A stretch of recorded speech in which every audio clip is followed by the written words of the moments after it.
camera issue there.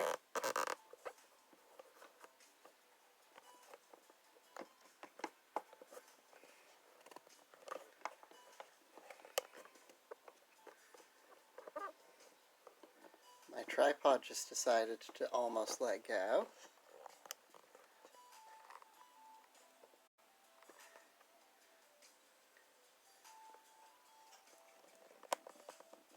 I apologize for all the bouncing around. There we go.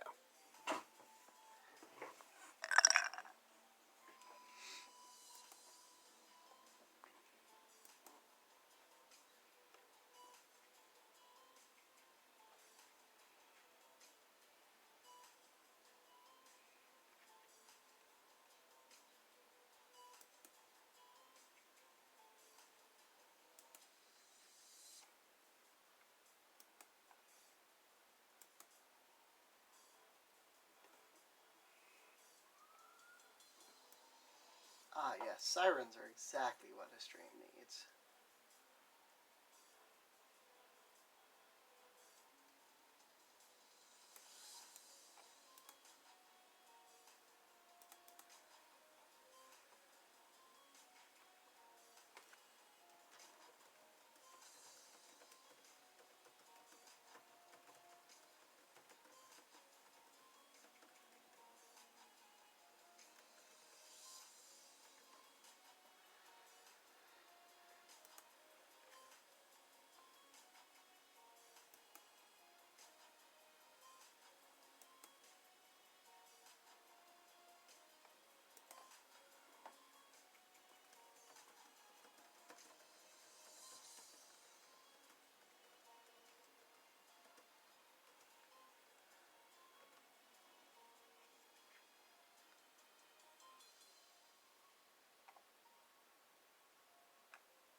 Okay.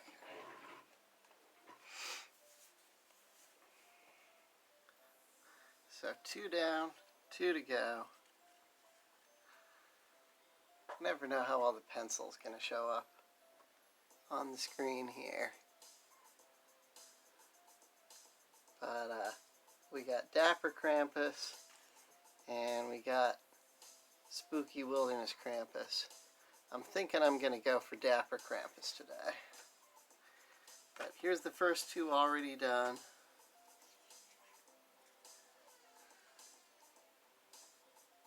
Cat making creepy door noises. We got, this guy's kind of a traditional Krampus like the costumes where they use carved wooden masks. And this guy's masquerading as Santa Claus. And that was yesterday's.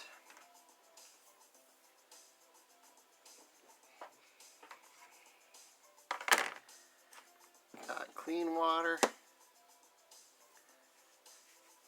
Got my paints. Got a little bit of my dirty nasty brown that I used for the first Krampus suit left. I've been using that for some of my outlining. I will try to keep a better eye on the chat today.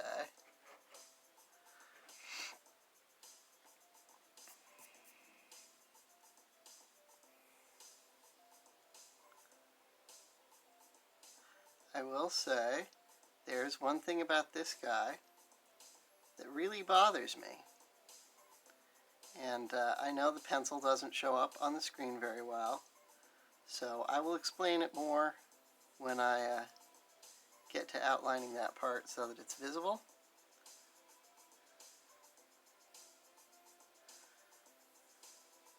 But he's got some anatomy issues that are not my fault.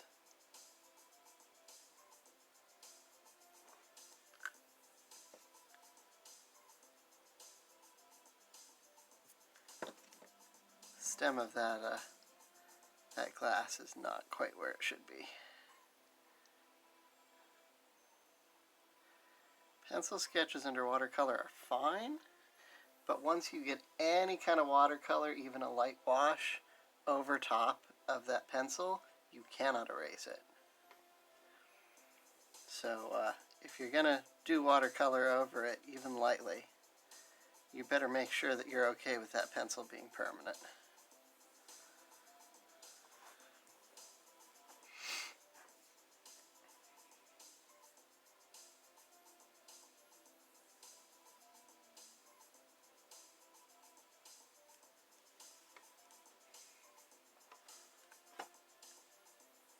I have no idea if the music's getting picked up or not.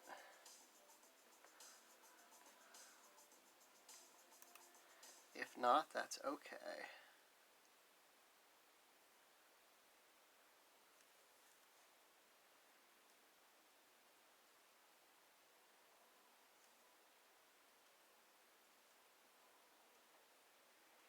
So I was thinking last night about colors because I really hate having to choose colors for outfits. But I think I'm going to do his waistcoat in yellow, and his jacket in green, and his pants in brown.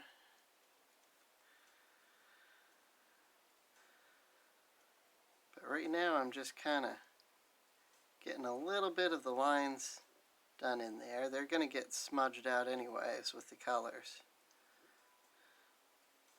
But because my hand drags across my artwork, sometimes it's good to get that line work in place in a way that can't be accidentally erased.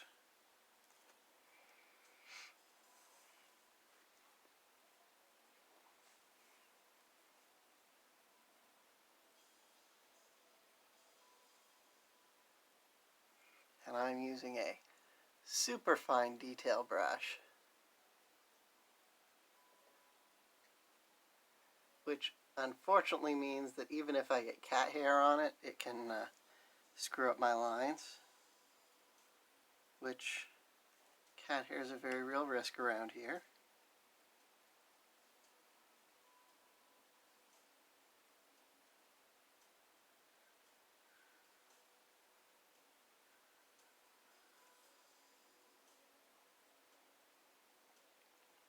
So there's a lot of different versions of Krampus down through the ages. The first Krampus, as I said, is more the traditional kind of costume. They tend to wear actual like goat or sheep's wool costumes and the wooden carved mask, and their real hands and feet are under there somewhere, but legit sometimes you can't even see them for how much wool is in the way. And then you get into later periods where you started seeing like greeting cards and stuff that had Krampus on it. You started getting more variations, which I did see some where they had Krampus dressed in red, sort of copying Santa, although he is sort of the anti-Santa. So that's where that came from. And this particular design is actually very close. I kind of did my own take on it, but I was kind of going off of a particular greeting card image that was from the Edwardian period. And they do, the Krampuses in the Edwardian period, they do start to look a little bit more civilized. The fur gets shorter and becomes less of an aspect, and they get more into looking like the what you would think of as a classical demon or a devil, which is where you start getting the tail in there, and the hooves, which the original description may have hooves, but it's hard to tell with all that wool. And of course, you know, they got kind of stylized and cartoony because they were on greeting cards and other forms of media. So that's more where this guy comes out of.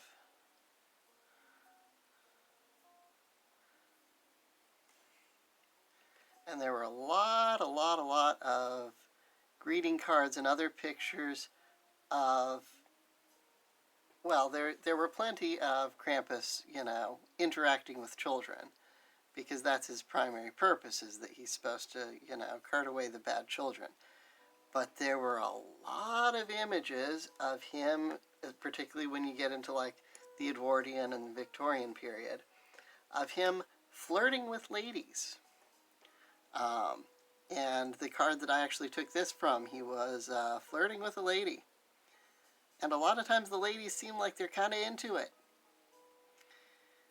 I'm not quite sure what the connotations there were supposed to be. Certainly women were infantilized up to a point. But I'm not sure if that's what they were going for. I really don't know. I am not a verified Krampus historian, if such a thing were to exist.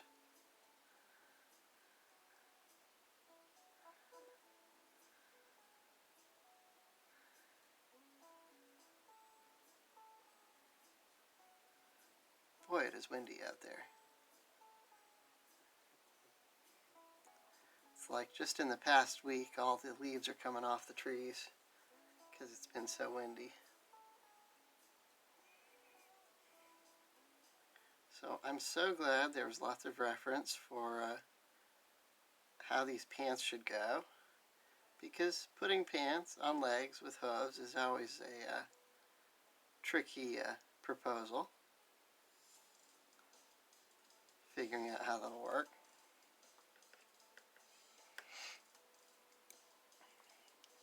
So here's where we get into the part that bothers me.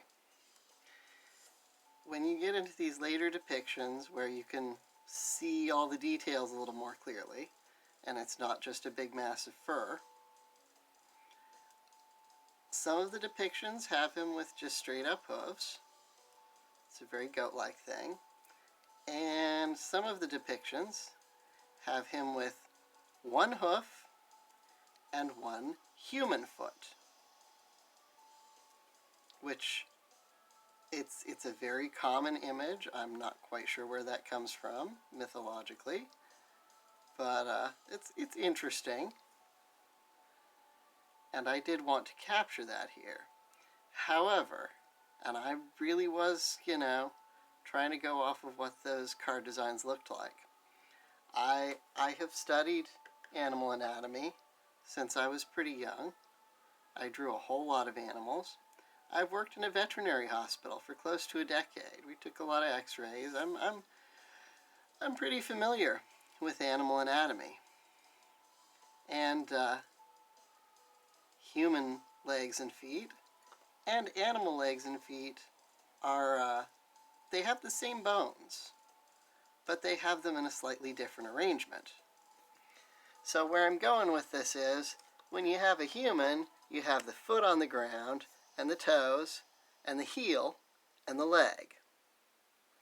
When you have an animal, a lot of animals, they walk on their toes. You got the toes, or in some cases the hoof on the ground, and then what looks like leg and a heel up here, and off up into the leg and the haunch. So, and I did this off of the drawings because I wouldn't know how to do it otherwise. This guy's got one leg with a hoof, and it looks like a normal goat leg, just like you would expect. So you got effectively the toes are in the hoof, and your ankle, and here's the heel, and this is actually a knee, and the thigh. So over here we got a thigh, a knee, a heel, and then some more leg and another heel, and toes, or is this toes, toe bones up here, but you've got a heel and a heel. You've got two different heels. I'm very confused. It does not make sense. I don't know what the skeleton is doing in there, because it makes it look like he's got, either there's long toe bones in here, and then more toe bones here, or he's got two heels. I don't know. It bothers me. It's a dumb thing to be bothered by, but it bothers me.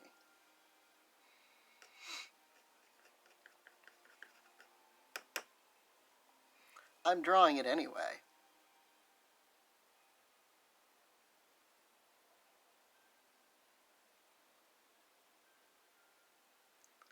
I will look at this drawing years from now, and I'll be going, what is going on with that leg?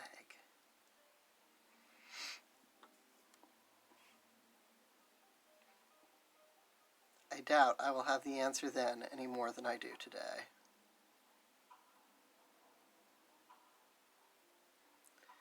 He's got a little goatee going here. And a cravat. Oh no, I don't know what color to make the cravat. I didn't think about that.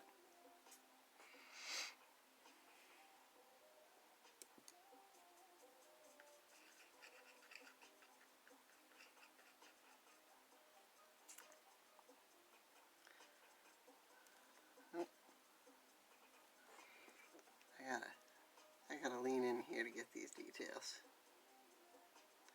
On top of using a tiny brush, I also like it to be fairly dry when I do this kind of detail work. I'm just picking up a little bit of paint, and it's diluted in the sense the color's diluted because I want it to go on light, but I'm not picking up very much of it. It's pretty dry.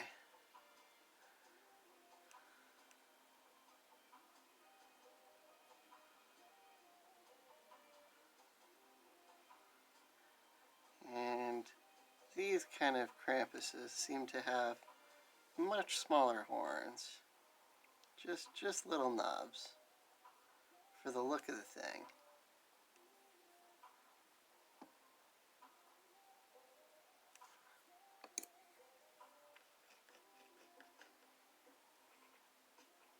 Don't mind my nasty paper towel there. I have been using that for several days in a row.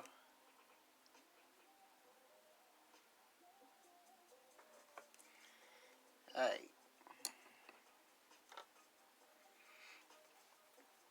So this guy, for the border around the outside, is going to have like thorny branches.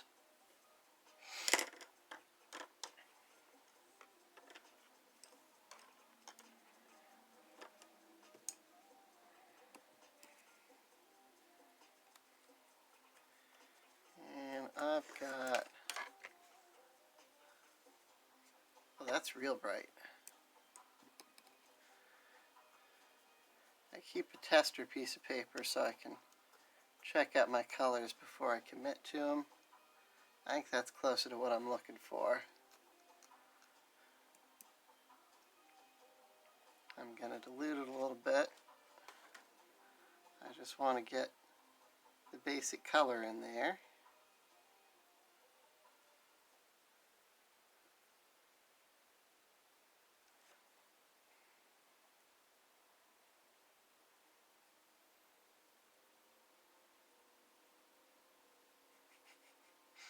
A field guide to Krampuses.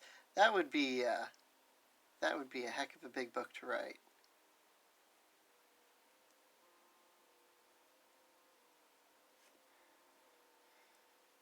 I'm just reading my wife's comments. She's watching from upstairs.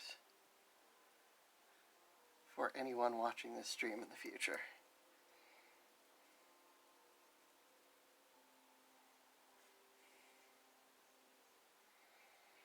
Mr. Brown is a reputable Krampus expert. He has been studying Krampuses. Wait, would they be Krampuses or would they be like Krampi? What is the plural of Krampus? There's got to be a plural for that, because like they have parades and stuff where there's lots of them.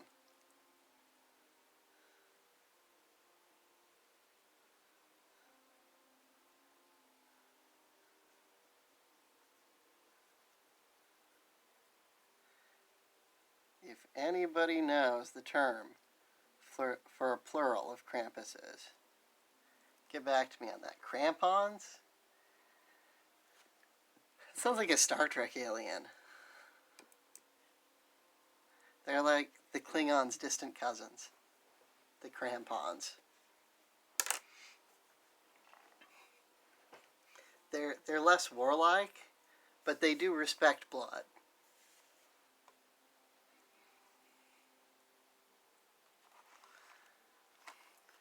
plural of Krampus is probably just Krampus. I don't like that when the plural of a word is the same as the singular of the word. It's linguistically confusing. So, I think for his jacket here, I'm actually going to use, this might be too much water, I just want to add a little bit of water.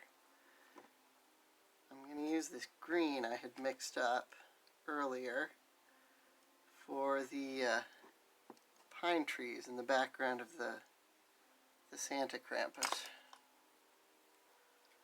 because it's a nice dark green.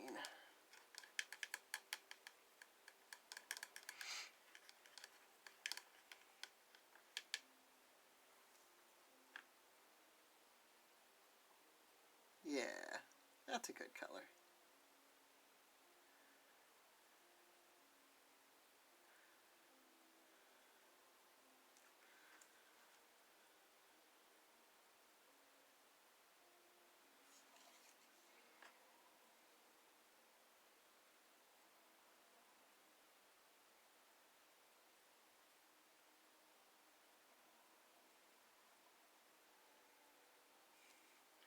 This Krampus is not only in somebody's house, but he's enjoying a nice glass of cognac or something.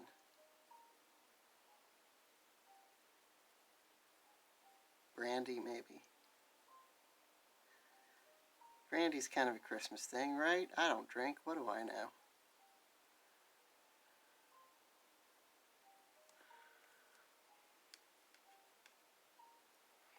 I'm always worried when I lean in that my head's going to show up on the camera, but it doesn't seem to have yet.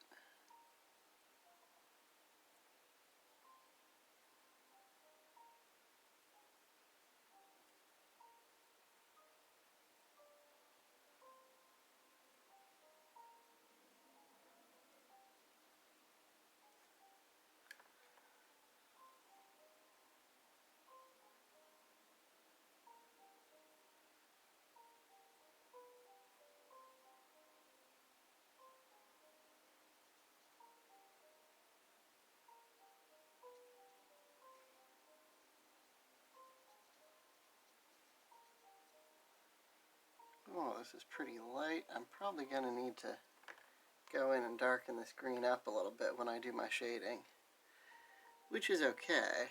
Oh, I need a detail brush for that, because that's what I had to do on the Santa one too.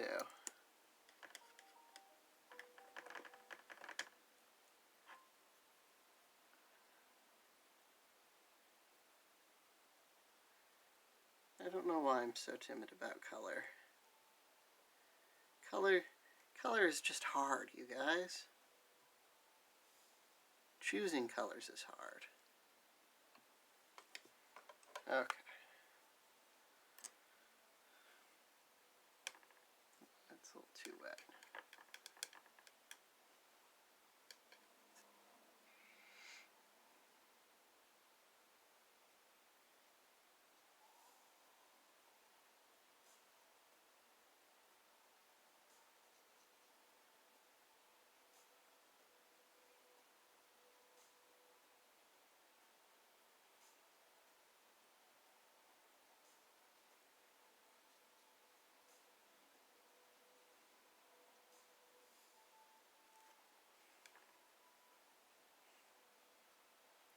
He's so festive.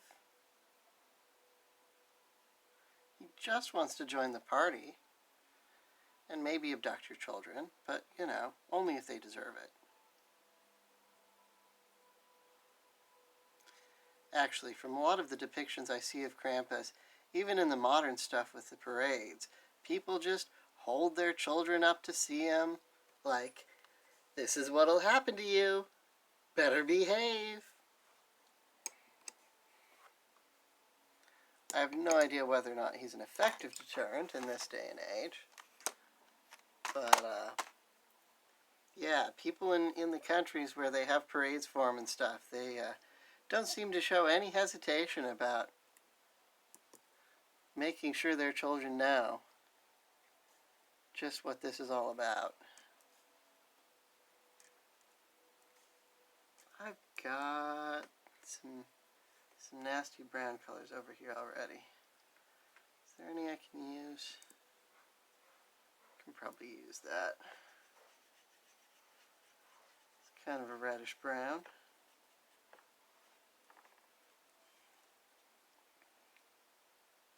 I'm not even going half as bright as the actual Edwardian clothes were. I don't know why you see movies and TV sometimes and they depict everything as very drab in some of these time periods. It's like, no, these people were into like putting checks with stripes and plaid here and mismatched colors there. And I mean, I think I'm a member of the fashion unconscious, but they did some wild pattern and color mixing in historical clothing. Just anything goes, which, I mean, I guess that makes sense because they had more limited wardrobes back then, so, you know, you wear what you got, and if it don't match, well, too bad. Nice bright arsenic greens. I don't think this is an arsenic green. I think arsenic green is more of a chartreuse, but absolutely vivid colors all the way. I guess that's partly too because like you came into this period where dyes, commercial dyes started being a thing, so people could get bright colors more cheaply. And they were like, hell yeah, all bets are off. You mean I can get access to this stuff? Let me at it. Arsenic green looks minty green? I did not know that. Just don't lick it.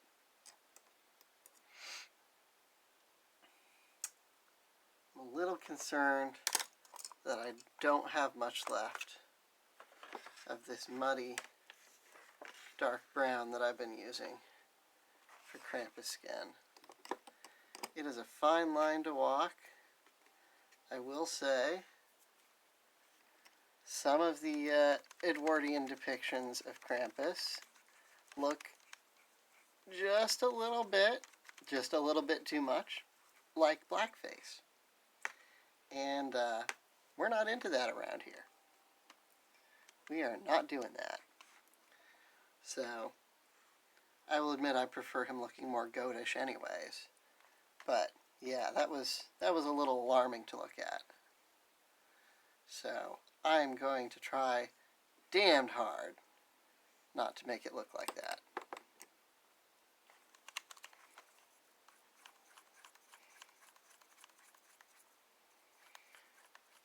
Unfortunately, blackface is still a thing in some European countries, and they just, I guess, don't think much of anything of it in some of these Nordic European countries, in part because they don't have as many black people there. That's not a good excuse. I'm not sure there is anything that's a good excuse. But it is a thing that exists.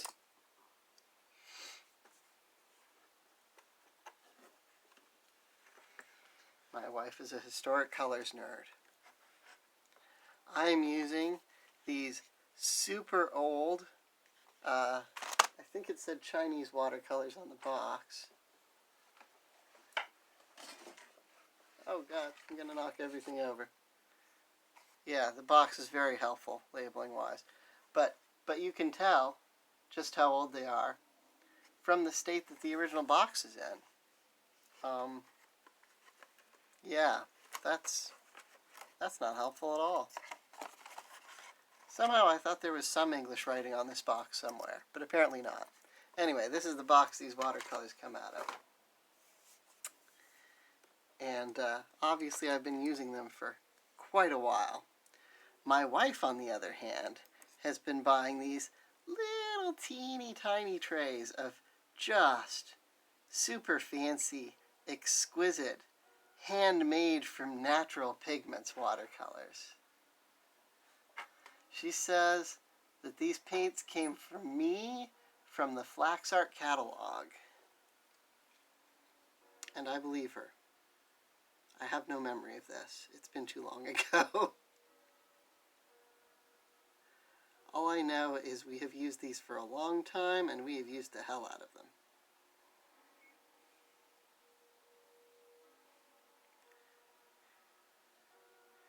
And unfortunately, the black is getting to the point where there's not so much left in the tray.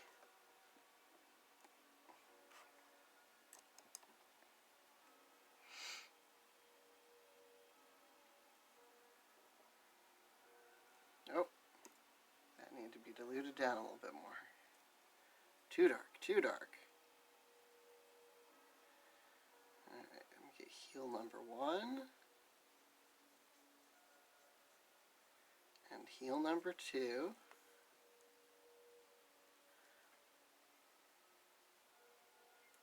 Can we get Krampus to submit to an X-ray, just so we can see what the hell is going on in there anatomically?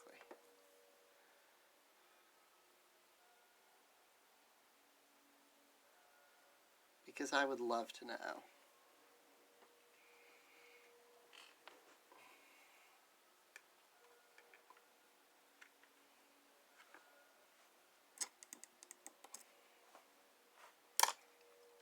Here's where we switch. I like me my tiny brushes. Sometimes the things I paint with the tiny brushes, it gets a little absurd and I should probably be using a bigger one, but I'm detail oriented and I like the level of control.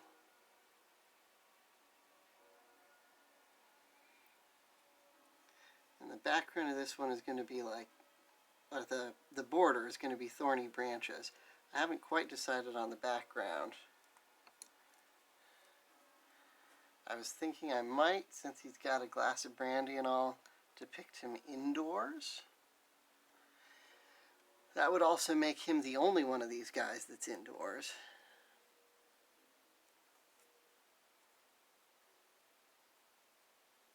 Which, you know, not saying that's not okay, but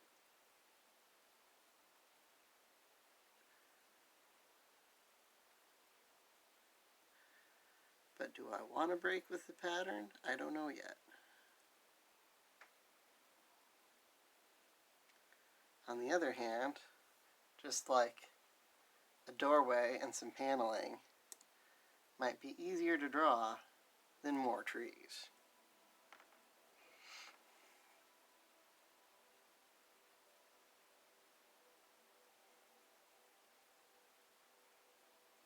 I do have very steady hands for detail work. I don't know how or why.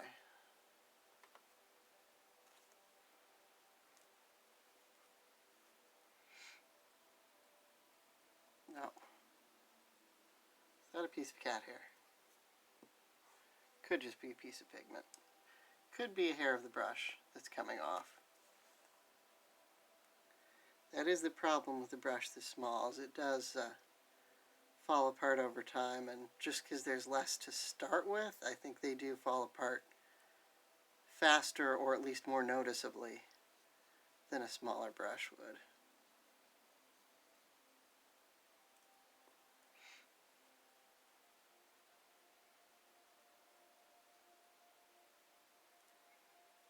Going real light on the face here, because I don't want to obliterate the details I drew before. But I do want to lay a little bit of color down.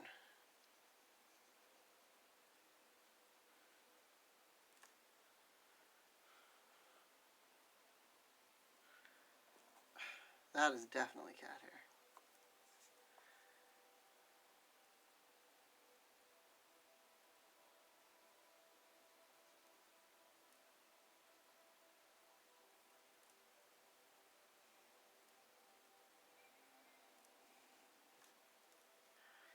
And I think, since I went ahead and did it with the Santa Krampus, I may have to just be consistent across the board and give them all like orangey red eyes.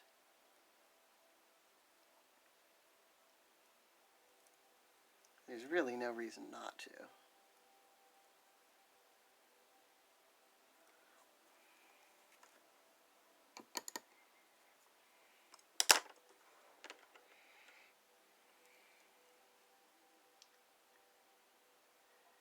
What do we want for the basket? It's more of a barrel he's got going on back there. They say it's a basket, but some of them it did look like it was made of wood. Is it still a basket if it's made of wood? Asking for a friend.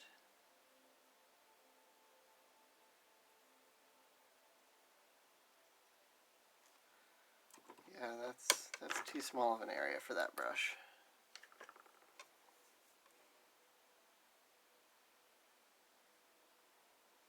That's definitely a brush hair. It's falling apart on me. Hang on. Don't die on me now. You just got to get through a few more paintings.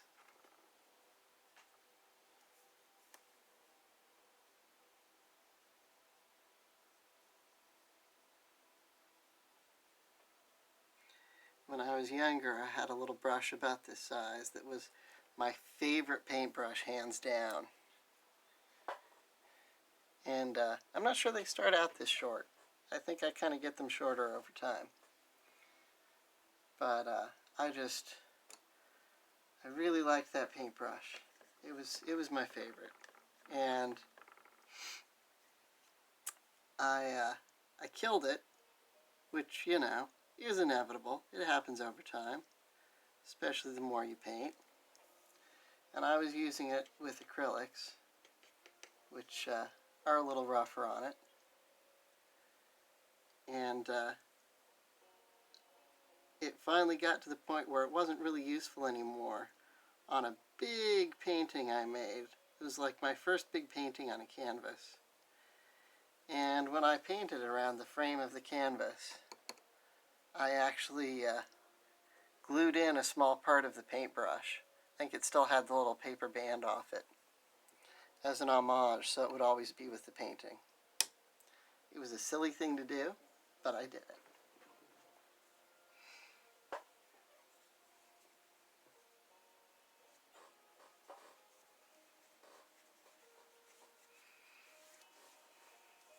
So, sorry, I gotta take my sweater off. So in combination with these Krampus paintings, my wife is making Krampus plushies. And she says she might wrap fabric around part of an empty water bottle or a medication bottle to make the basket. Well, we sure have enough medication bottles around. Welcome to the non-neurotypical life. You want medication bottles? We got you medication bottles. We got you covered. Boy, do we got medication bottles. Alright, so that's the wash stage. I kind of got my color blocks in. So I gotta look at my phone and see where it hits on the camera. So now we get some pretty dry color on there and start going in with the shading.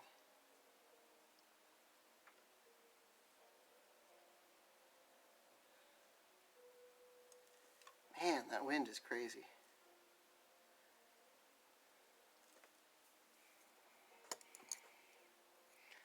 Sometimes, to blend it out, you can get a slightly damp brush and use that to kind of blend things on watercolors. But sometimes if it's too damp, then it'll pick up color instead. So it's good to use a little bit of the base color that you used for the flat on the brush when you do your blending. Sorry, my background music quit on me there. because that way, instead of picking up your color and ending up with a little light streak beside the dark streak, it all just kind of blends in and intensifies the color. Because the original color is going to be a little bit more intense in the shadows too. That's just, you know, realism. So that's why I'm getting a little bit of this golden yellow here before I go in and blend my shadows.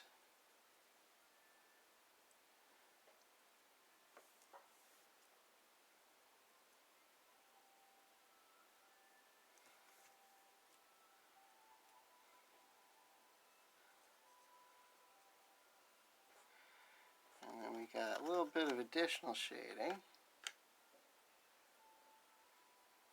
because there is a curve. If he is indoors especially, you're going to have the lights coming down from above.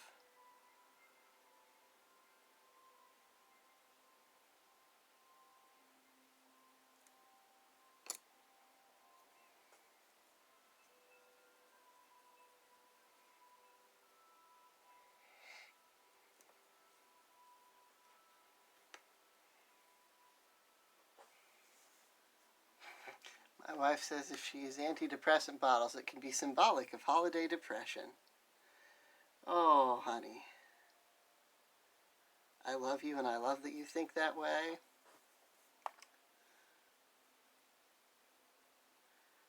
But yeah, between me and her, we've definitely got some stockpile of empty medication bottles. You know, they're supposed to be recyclable, but then you gotta like take the label off and get the adhesive off before you recycle them, and sometimes you don't have the spoons to do all that work, which is, you know, why one is taking medication in the first place. Yeah, see, just that little bit of shading kind of makes things pop. So I'm figuring in his waistcoat he's got the little pocket and the chain that's going to go across, but instead of a pocket watch, that round thing that's hanging out is it's going to be a bell, because Krampus needs to have a bell. That's a Krampus thing. Now I want to intensify the green a little bit.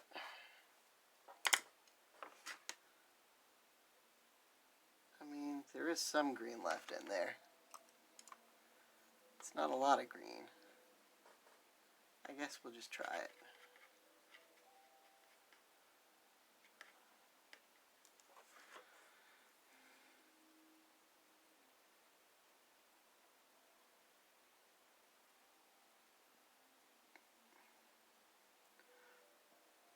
And just as with color, I sometimes have trouble going dark enough on the shading, so I may have to go back over some of the shading and intensify it a little bit.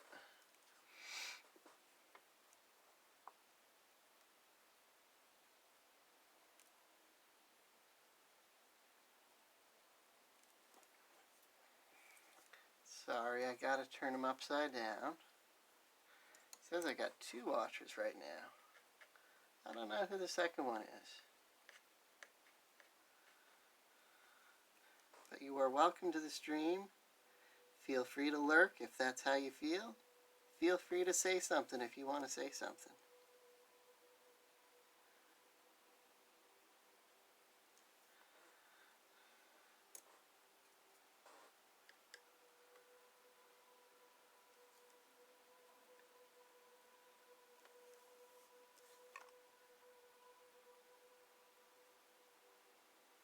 I am always happy to answer questions.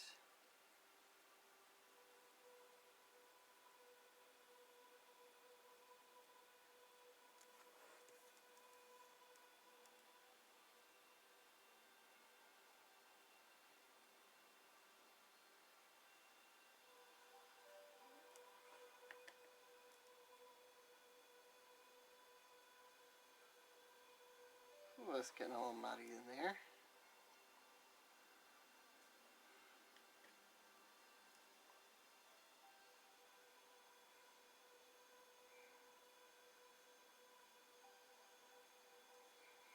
Also, I said this on the last stream and I will say it again. I'm aware that some of the ways I'm painting this stuff is not the right way.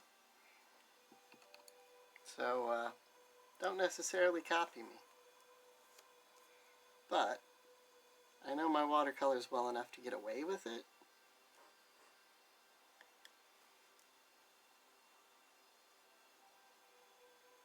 And I know enough to know that I'm doing it wrong. But I'm gonna do it that way anyways.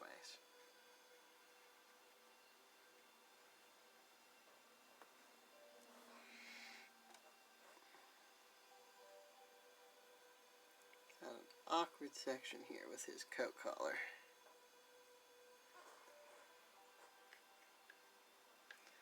Some of my blackish brown over here is starting to dry a little, which is honestly just what I want.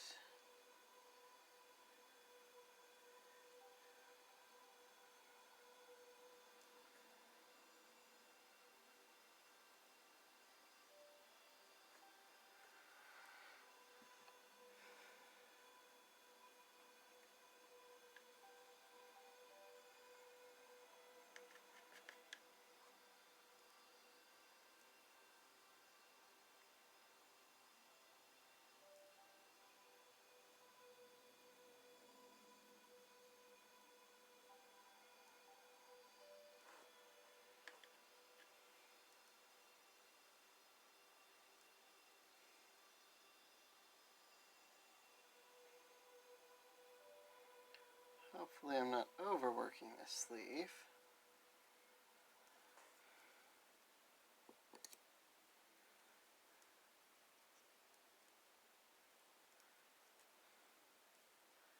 Probably instead of overworking it, what I'm doing is overthinking it.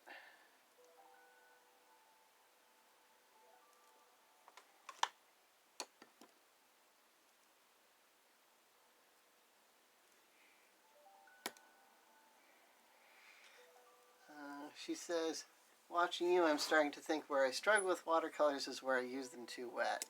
Well, using them real wet is a good way to get big, broad washes of color down. And there are some people that's basically all they do, is they work with them very wet. But if you want to get fine details, then yeah, you got to kind of get a dry brush in there. But the initial color blocking that I did was very wet. Those are just washes. On the other hand, I tend to use my watercolors pretty dry. I have also been known to use acrylics to make a painting that everyone thought was watercolor. So, I am famous for using the medium potentially in a manner that it was not originally intended.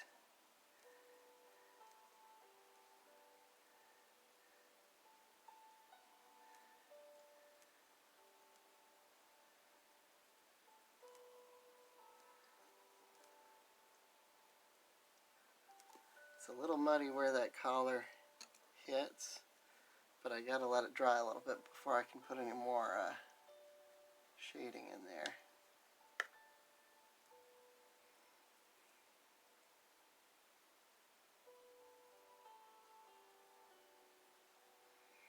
You do also kind of have to build up layers, but you gotta be careful with that because you don't want to go too far and just end up making it muddy.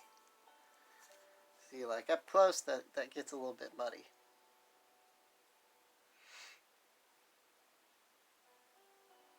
I'm always hoping the camera will focus. That jacket is coming out a little bit lighter green than I intended, but I'm not sure I have a problem with it, although I don't know. Next to the intensity of some of these other ones, I may have to go harder on it.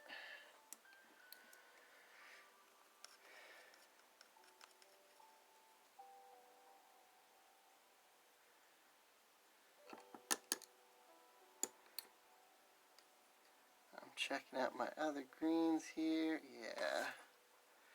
If I'm going to add a little green, ooh, that is too wet.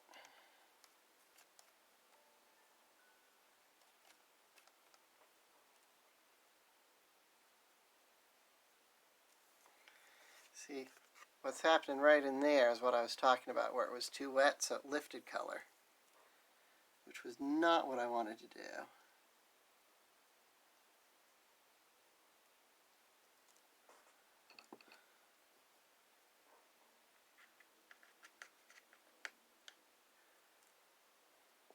Hey, welcome to the stream, Cross Fortune. I know you.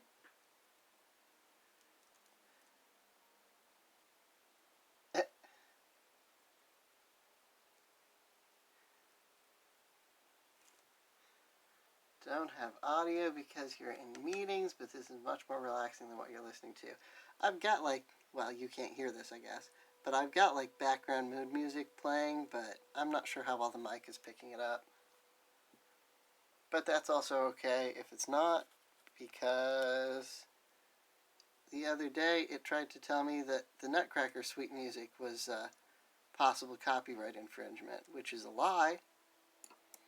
Absolutely isn't. But, the AI apparently doesn't know that.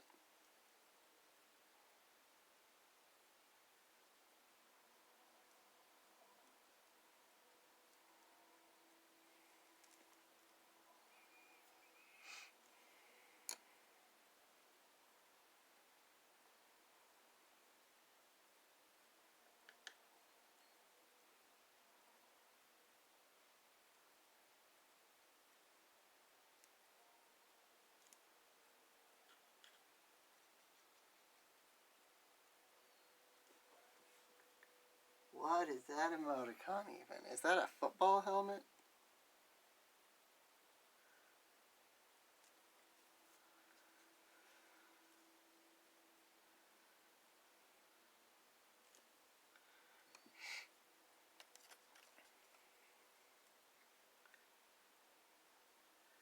So yeah, I kind of regret that the initial green was not good enough, because now this means I'm going to have to go back with this extra green on the rest of the jacket too.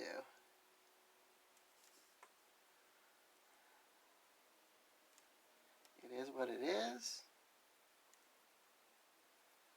It's worth it, but it's still kind of a pain.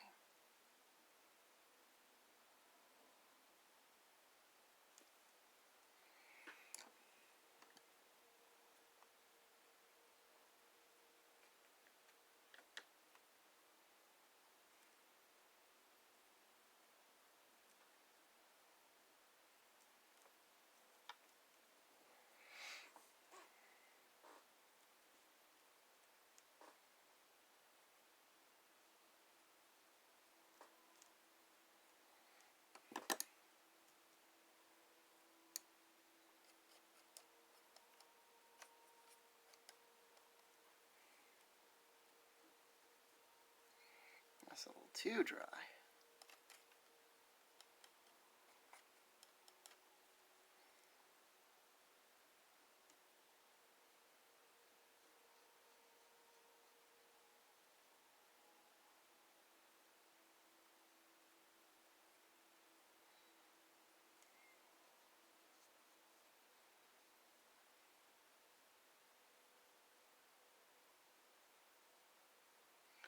I don't know who tailor-made these pants for this Krampus so that they would fit over those funky anatomy legs. Somebody should ask him who his tailor is. So there's half a jacket, the easy half. Oh, my battery's running low. I forgot to plug my laptop back in.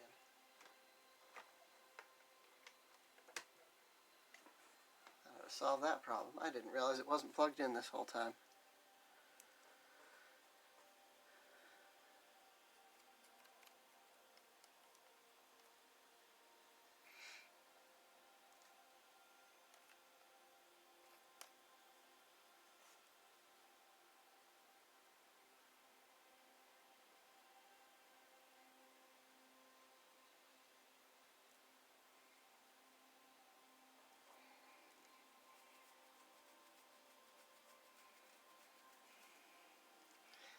Krampus and Torgo have the same tailor.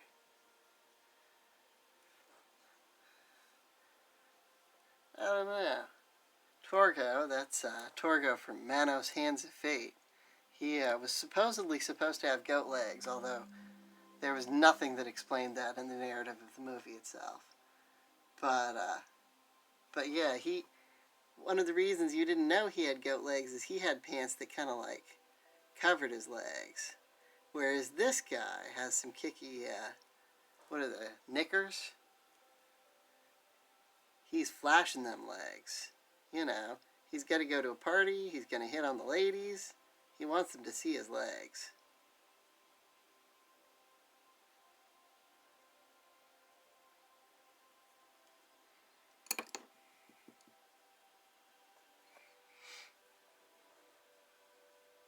That's my narrative anyways.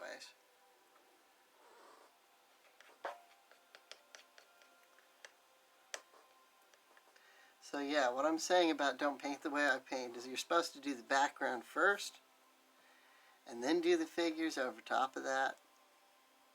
I didn't do that.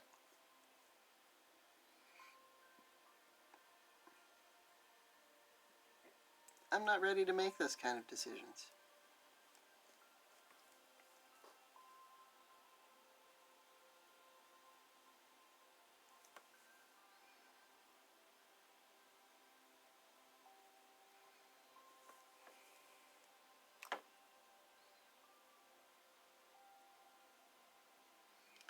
Sorry for occasionally turning the piece upside down there.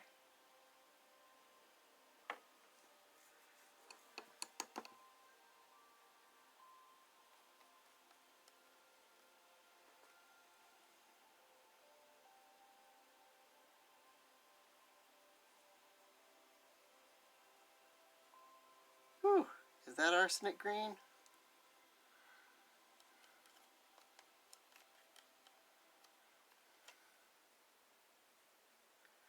It's definitely a brighter green than what I had in the wash.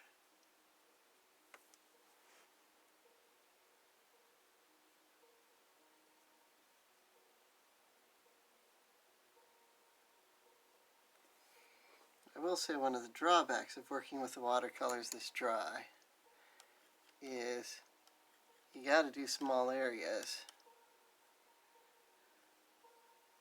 because the blending is not going to work the same. It dries so fast.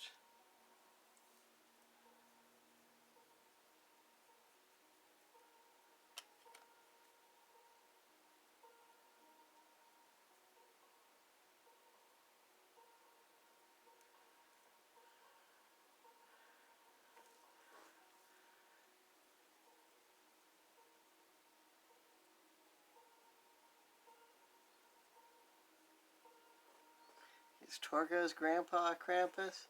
I thought he was just a satyr. But who knows? Nothing in that movie made a hell of a lot of sense.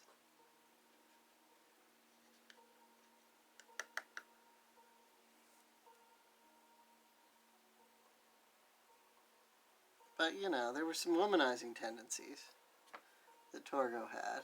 So, you know, maybe it does run in the family.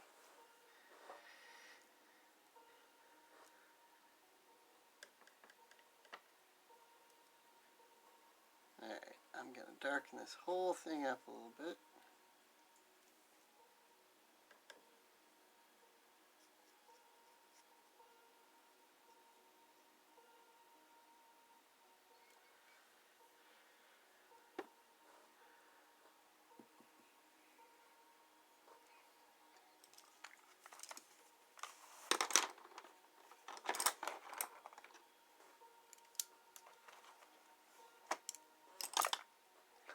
This paper towel's getting about done.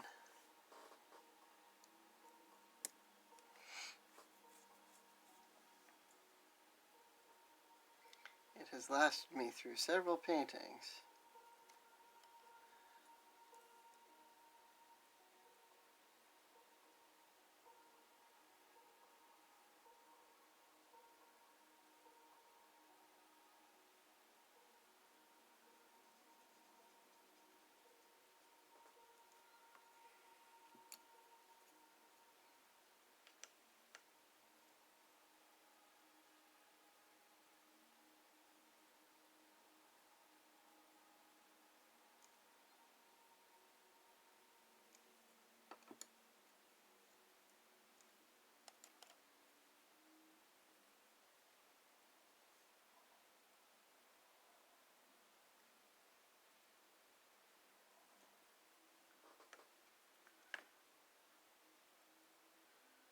Sorry, I got quiet there.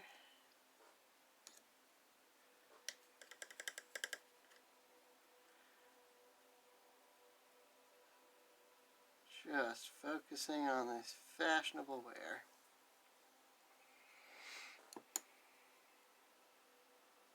And the cat hair, flying everywhere.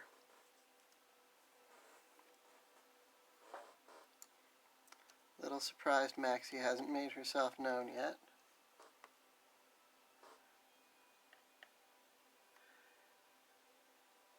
She was definitely all up in the stream yesterday.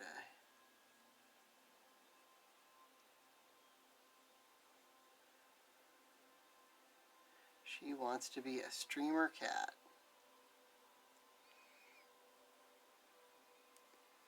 No stream is complete without the appearance of a cat.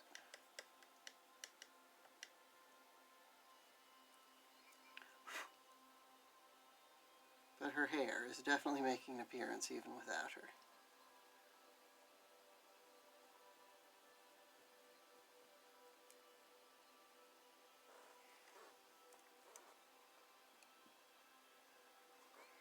My wife says this isn't too far off from arsenic green. So, maybe Krampus is bringing them some arsenic for Christmas. That's what he brings to all the bad little boys and girls.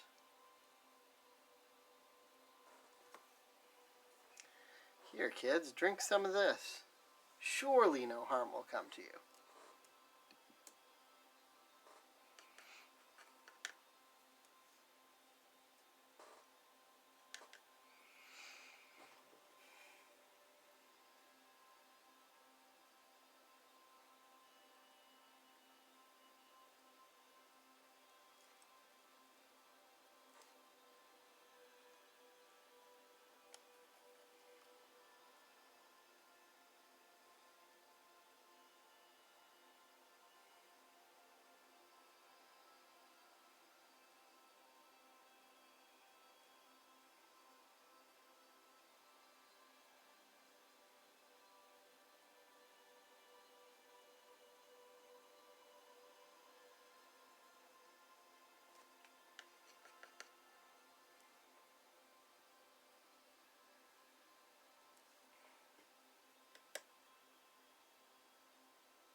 Alright, hopefully that side of the jacket matches the other side. Oh, I got a third viewer.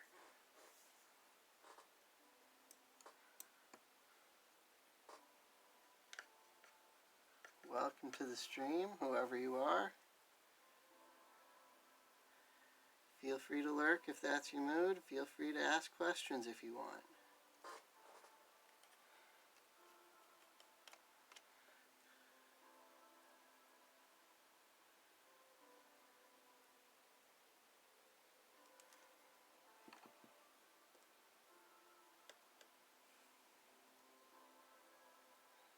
Almost forgot about this little section of his coat in here. I don't know what color the strap holding the barrel wooden basket thing on is going to be. I just figured I would figure that out when I get to it.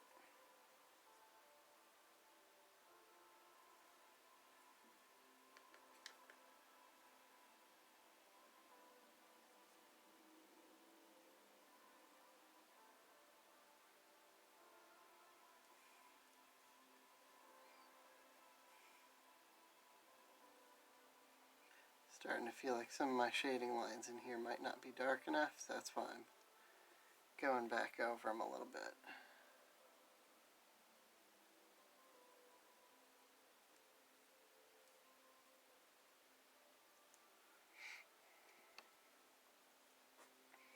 I will probably do the buttons and the bell metallic. The problem with the metallic paints in this palette, they scan okay. They look respectively like gold and silver when I scan them in. But once you get metallics mixed in with the water and on the paintbrush, that's it. It's in there, and you got to change the water and clean your paintbrush real thoroughly before you use anything else, or it's just all going to be metallic from there on out.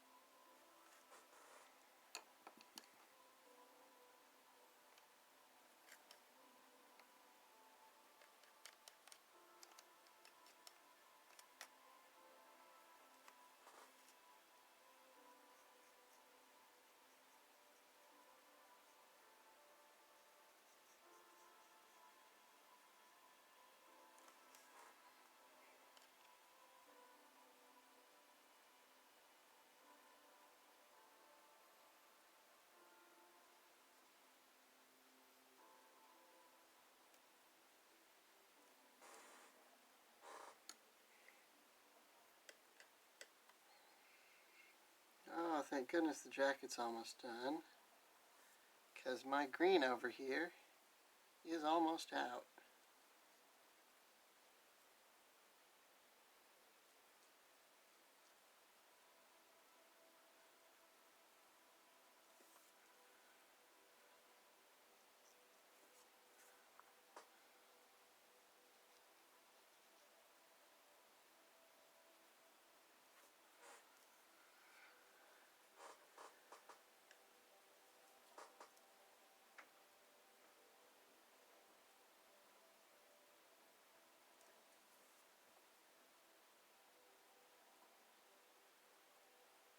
Oh, I hear my wife coming down the stairs.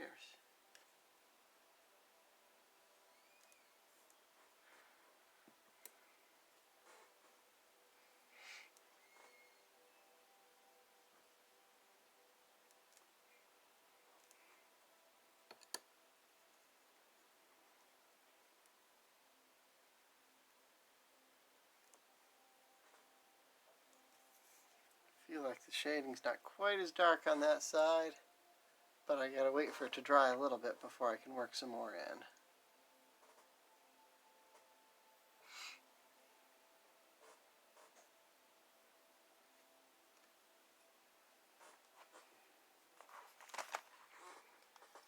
Not to be nitpicky, I feel like it's not quite as dark on this side.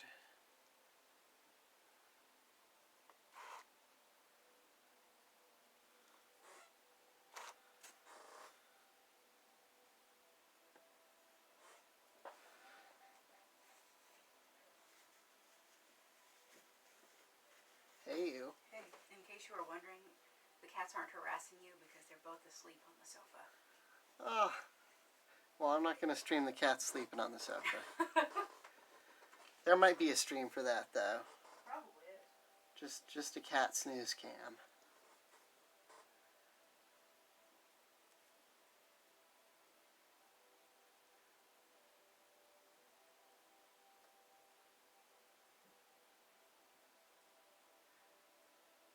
In case the microphone didn't pick her up, my wife said that the reason that the cats are not making an appearance trying to bust in on the stream is because they're both asleep on the couch together.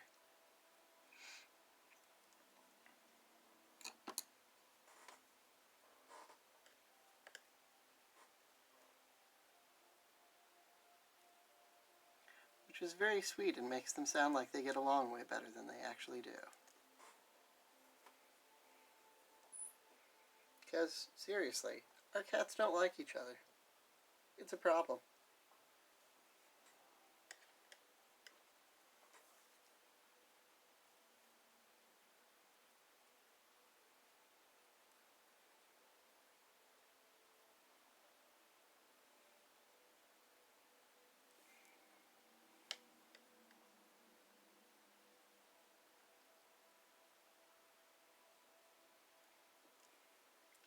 And our cats are, I think, 10 and 11 respectively, so it's not likely to change at this point.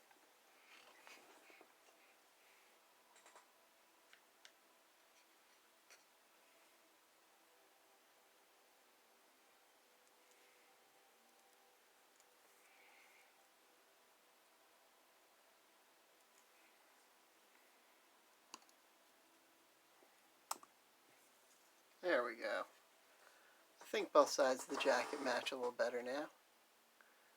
I keep forgetting the camera's not central in the phone.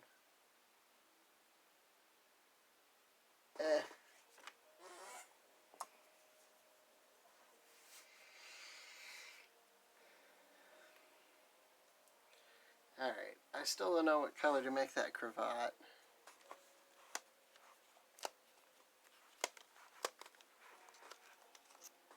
So I'm going to solve it by continuing to put it off.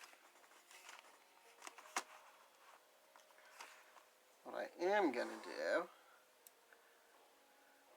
what I did early-ish on the other ones as well, is get a little color in on that nasty tongue.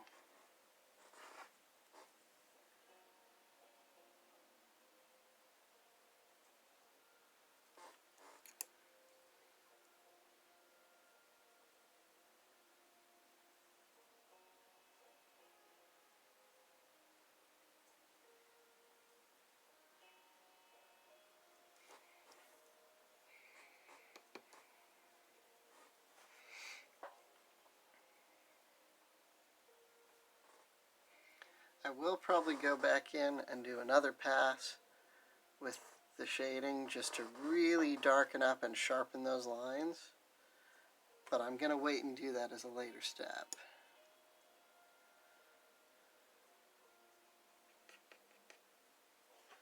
I'm hereby dubbing this color Krampus Brown because it's what I've been using consistently for the shading. It's just get some light on that. It's just a real dark, it's brown and black mixed together. But it's what I've been using for the shadows. It's what I used for all the fur. So you can see it in its darkest form on the shadows on this guy. All the way up to the lighter, more watered down shades. Because this guy is almost entirely that color.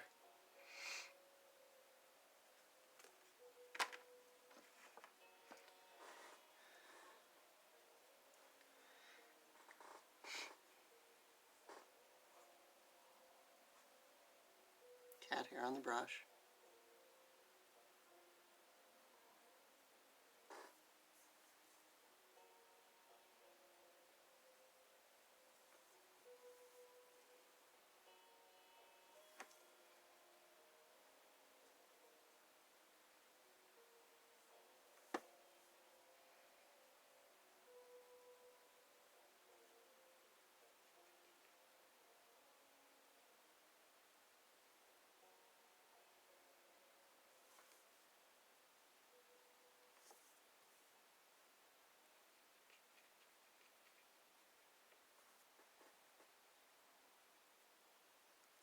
Oh, too dry.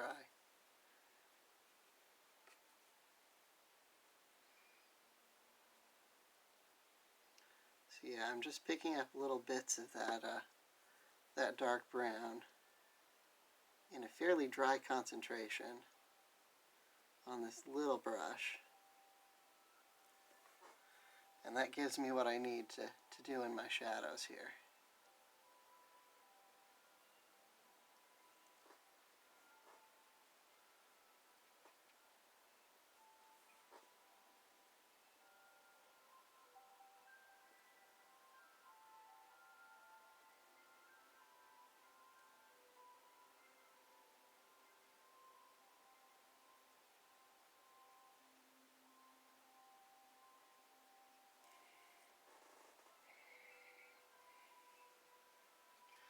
One nice thing with watercolors is you can go in and be just a little bit scribbly here and lay in the shadows, and then it's not going to stay scribbly because it will kind of blend out when I put an additional layer of color over it.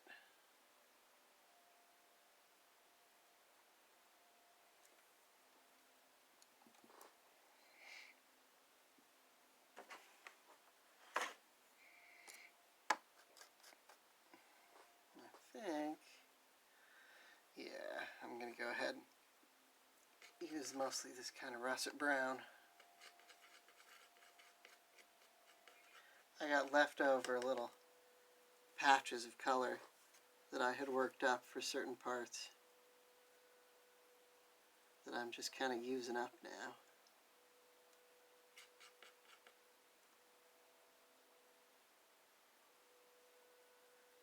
might be a little too wet. I might have to go back in with some additional thicker brown afterwards.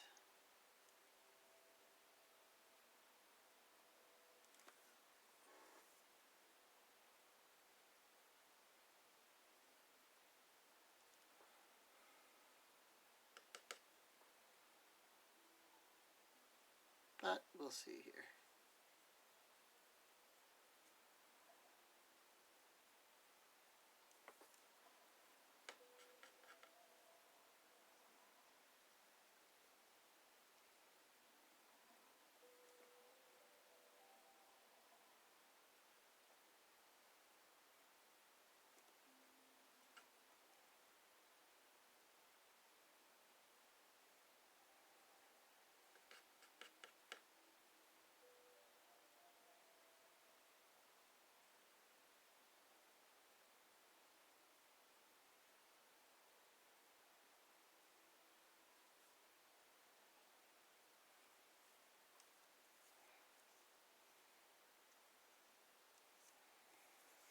Yeah, I'm not sure that's dark enough, but I don't know.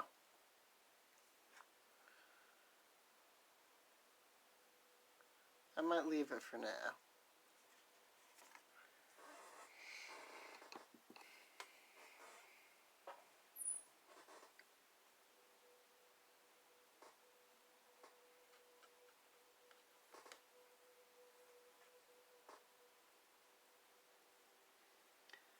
I want a little bit of like wood grainy texture on this thing.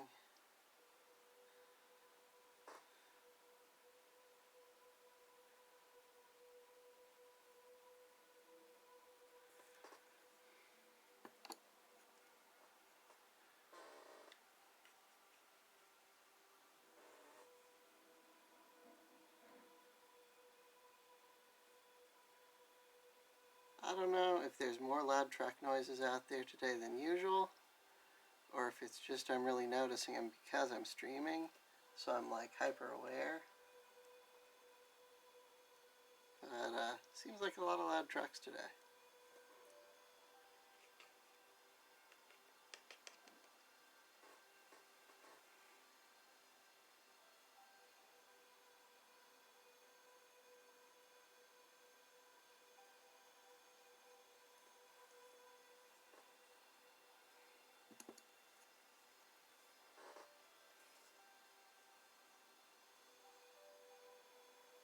Just using a slightly damp brush just to blend that in.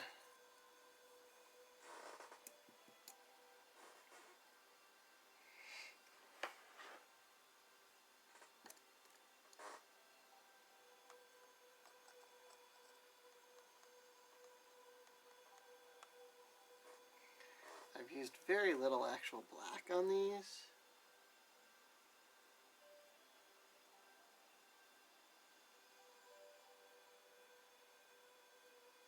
When I do, it's mostly been diluted like this into a gray.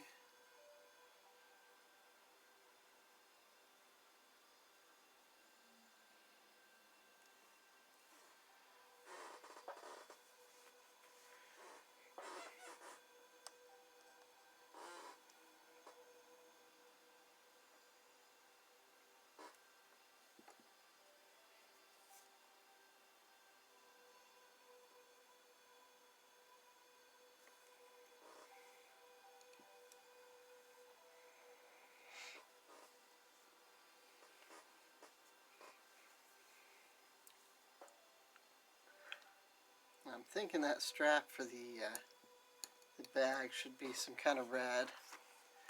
You know, he's festive. You get a little seasonal. Good orangey red.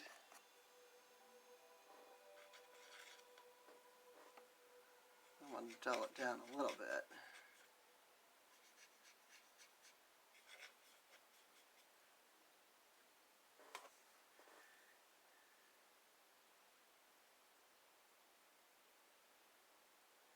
I suppose I could do his cravat in red.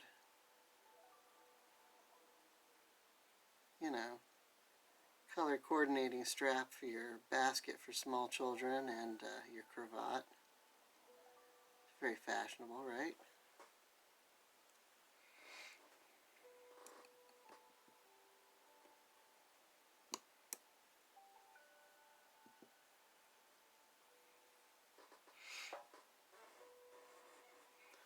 But first, I'm going to start trying to hit up the details of the actual hymn.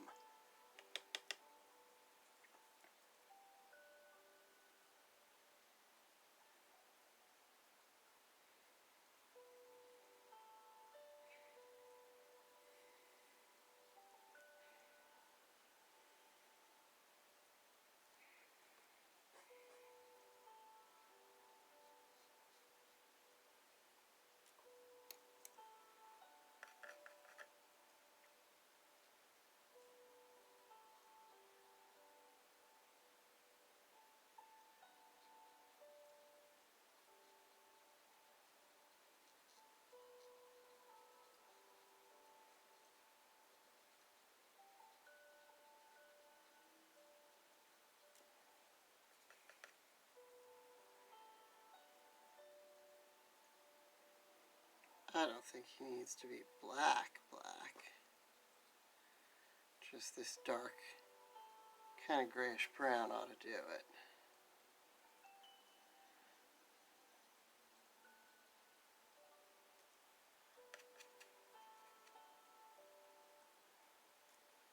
Oh. Every now and again, I go so dry that I get it too dry and like no actual color will come off of the brush.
Ooh, too wet.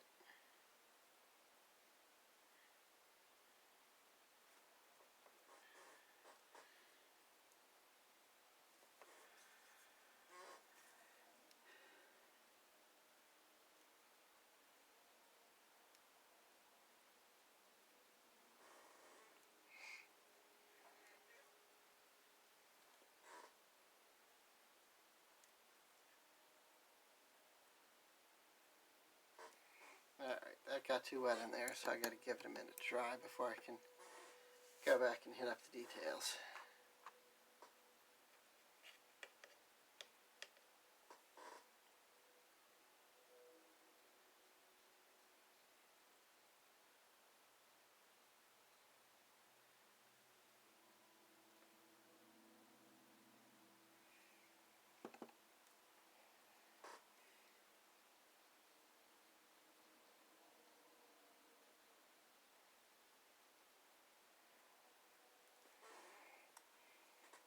Like I said, I want my brush damp for blending, but I don't want it super wet. I don't want like a drop of water on it. If you can see a droplet of water on it, then that's too much.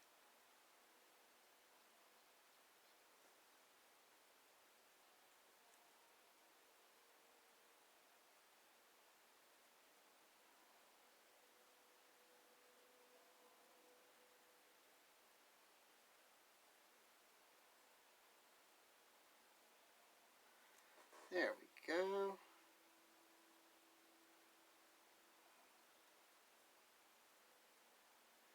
Hey, thank you, the Fun Skeksis. I know you.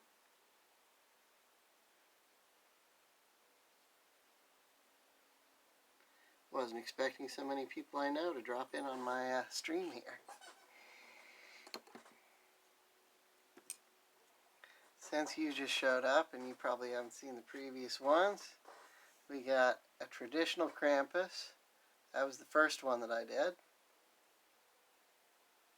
Oh god, it's waving. Okay. And then yesterday, I did a sort of a Krampus clause. He's stealing Santa's gig there. So today is Dapper Krampus, and then tomorrow I got one left that's going to be this scrawny Wilderness Krampus. I don't think the pencils show up very well on the camera, but I tried. But yeah, today is this Dapper Edwardian Krampus. And looks like I've been at it for about an hour and a half so far. Yesterday, I got the Krampus clause probably 95% done in 3 hours. So we're looking to do the same on this guy. So far, I'd say I'm pretty well on track.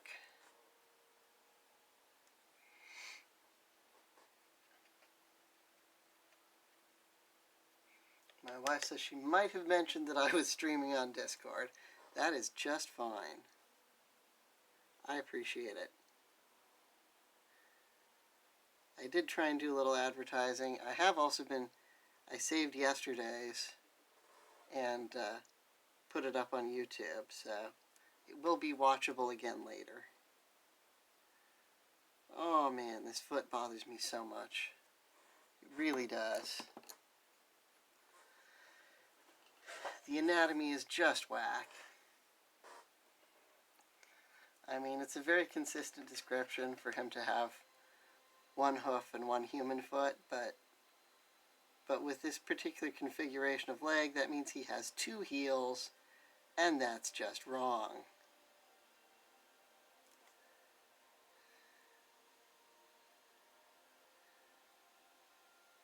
It offends me on an anatomical level.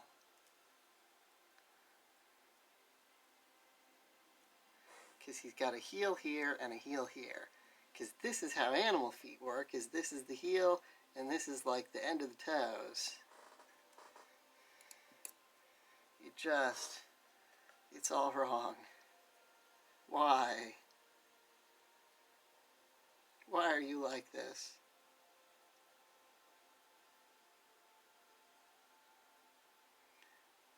If I had simply had that as a verbal description, I don't know if I would have known how to draw it, honestly. I probably would have ended up making one leg shorter than the other, just to accommodate for human leg anatomy, but that's not how they did it on the old postcards and stuff, so.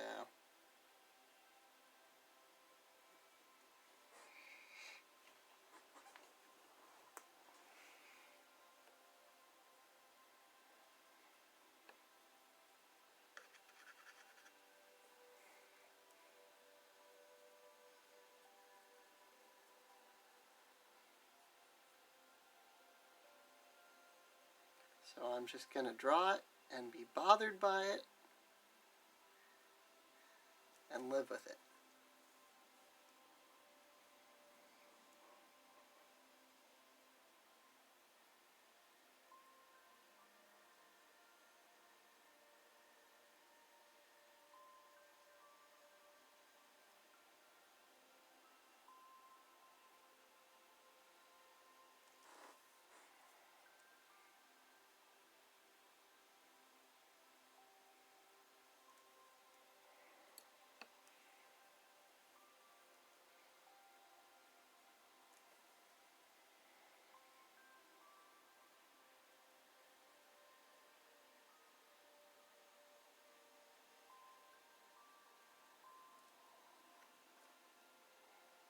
I'm going to try and do more art streams in the future. I only have 4 of these Krampus drawings I'm planning to do here, which this is 3 of 4. But I do plan to stream other stuff. Alright, there's his weird anatomy, twisted and wrong, legs and feet that are going to bother me forever.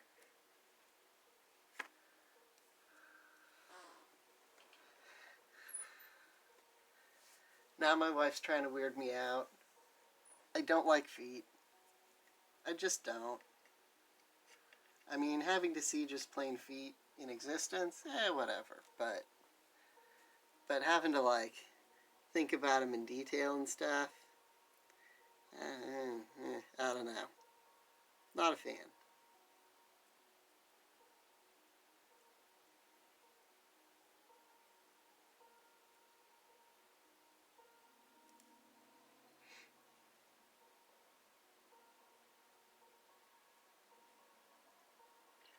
My wife does not ever have to worry about me having a foot fetish, that's for sure.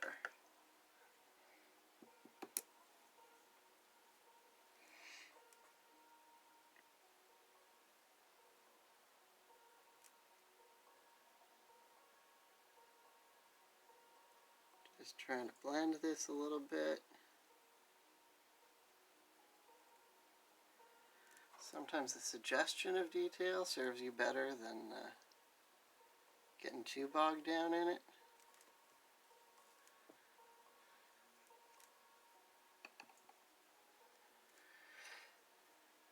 What color is brandy? It's kind of a reddish brown. Kind of a you'll do for that color.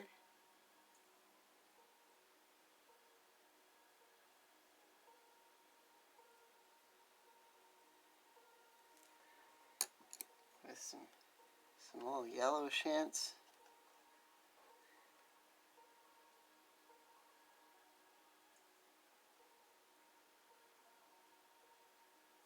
Maybe it's brandy, maybe it's whiskey, we don't know.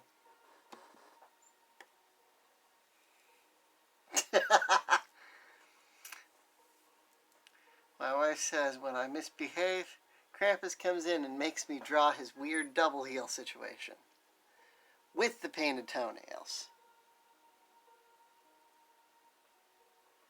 You know, I had a bad nightmare recently, which I'm not going to go into the details of here. But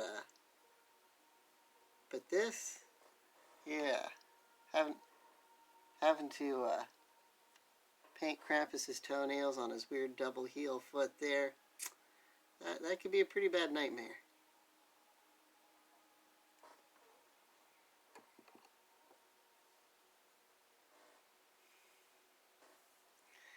A break from reading Dune and listening to Jesus Christ Superstar at the same time? I mean, I guess Paul is kind of a Christ figure.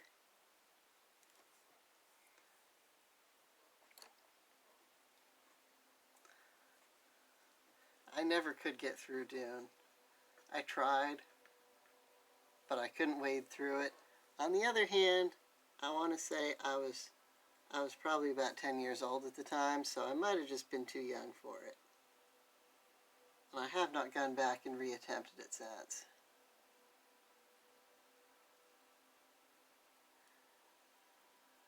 I might be able to read it now.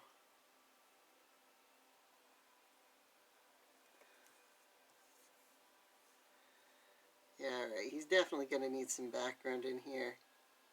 Just because otherwise the glass situation is going to be incomprehensible.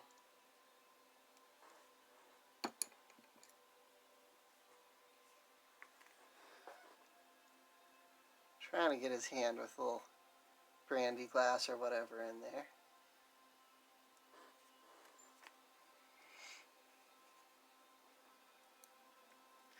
I felt so bad on the Krampus Claus one yesterday. He started out with just cartoon hands. They looked terrible. Judas gets all the best songs. You know, I think I have heard some songs from Jesus Christ Superstar, but I don't know that I've heard all the songs. And I've never, like, watched it performed.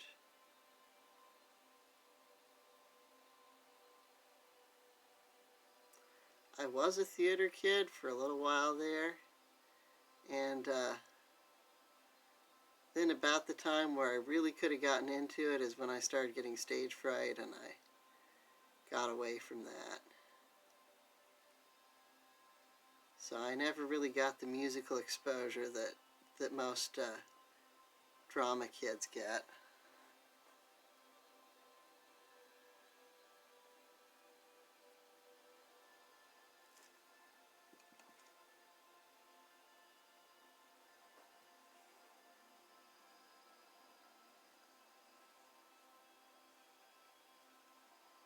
Listen to music while writing for RP. I make musical playlists for some of my characters too. I know I've got one for Forrest Bondurant. And even though it's been a while since I've done roleplay, I do still go back and listen to the music playlist sometimes.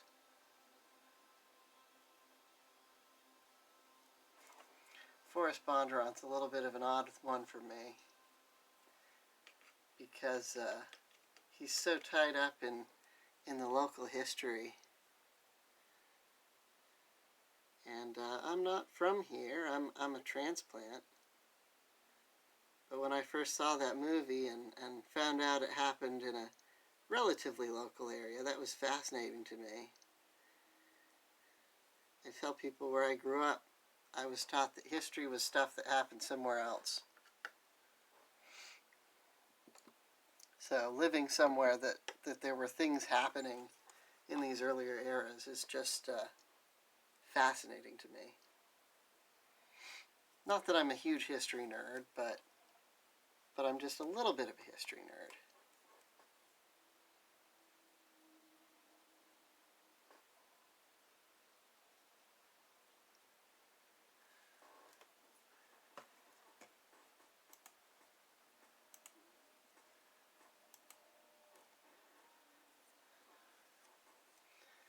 Thing playlist. I don't know what's on a thing playlist. Snow noises.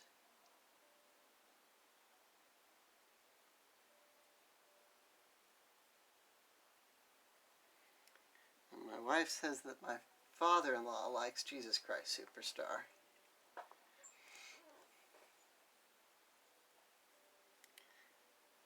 My father-in-law is a fascinating person.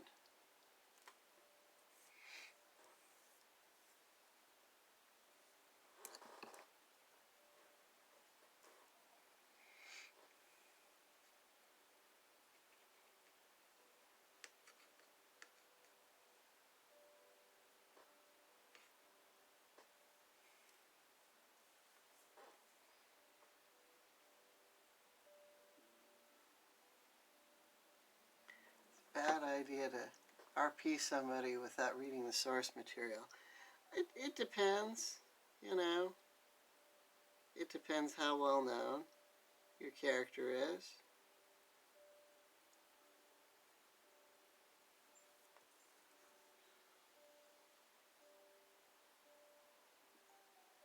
There are certainly instances where you can get away with it.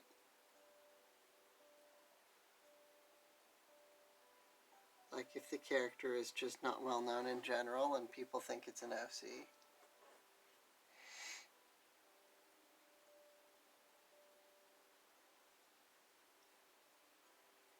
Alright, I'm going back in on my details here and putting off doing the face.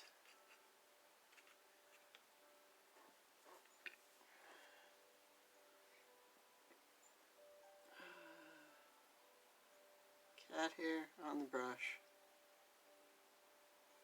I think it's cat hair. It might just be like lint.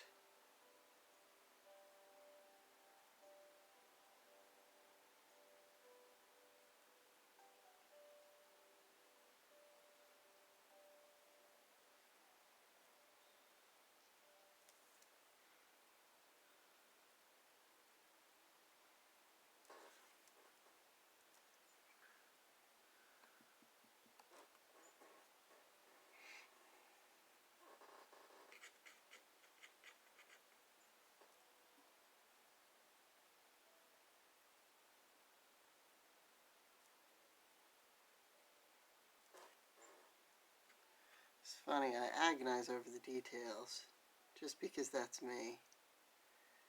But if you look at some of these older cards and stuff, of course, you know, these were commercial artists, which were having to do an incredible amount of output, more than I know how to achieve.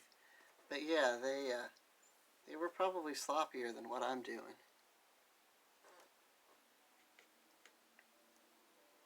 And then, of course, in the printing process, you lost a lot of details anyway. So that might have been part of why they weren't as focused on it, too. Because they knew it was just going to get lost.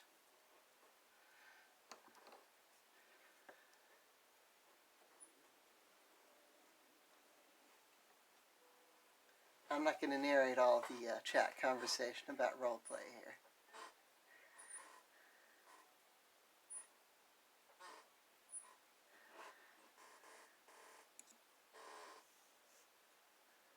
I am going to wonder if the microphone picks up the squeaking of my chair.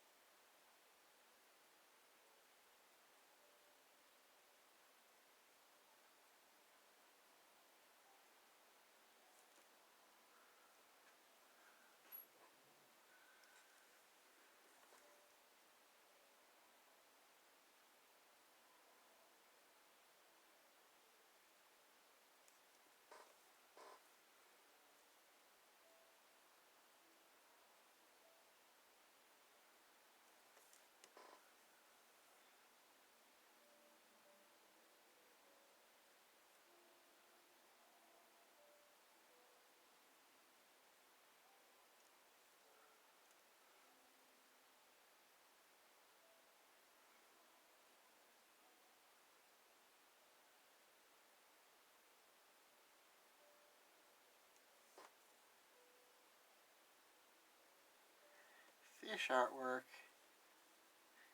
I'm glad you liked my fish artwork. I would like to, someday, do a whole series of fish in business suits. Like, nice painted versions. It was a thing that I started drawing in, like, late middle school, early high school. Every now and again, I would draw these fish in business suits. Most random thing.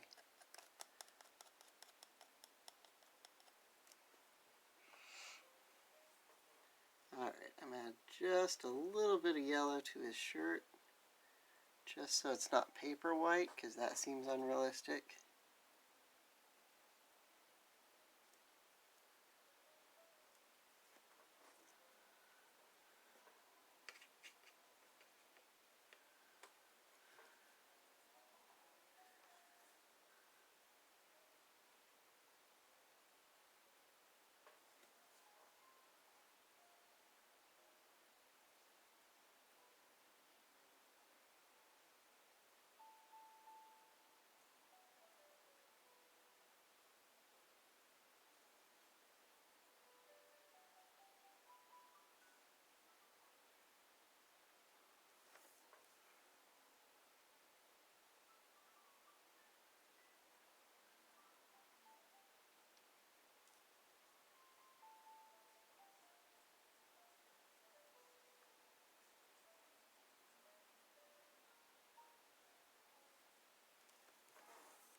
Your favorite fish are plecos. Don't those come in a huge variety? I don't know a huge amount about fish. I had a tank of fish when I was a kid, which, you know, I didn't do a lot of the maintenance for it because I was too young to know how. My parents did most of it. But in retrospect, we kept fish together that I've since been told should not be kept together. But somehow it worked. I had some fish in there that lived for multiple years. Which, you know, some of those species don't live that long. But I had some different kinds of goldfish, and a bunch of neon tetras, and a guppy, all in one tank together.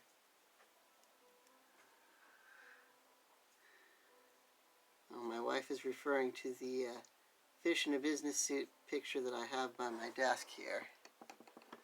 Let me see if I can get it off the wall easy.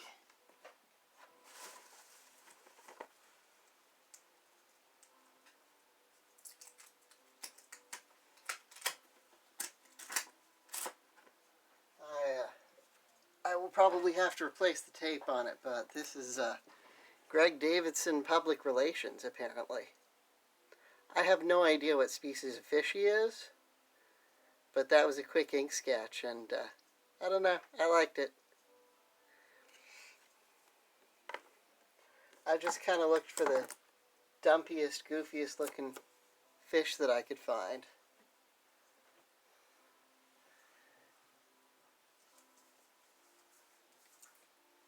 I looked for a fish who looked like he belonged in a business suit, is what I did.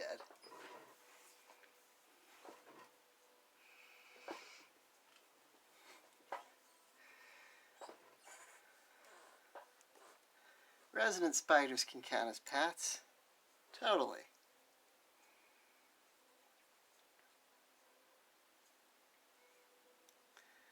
I joined a new Discord channel the other night.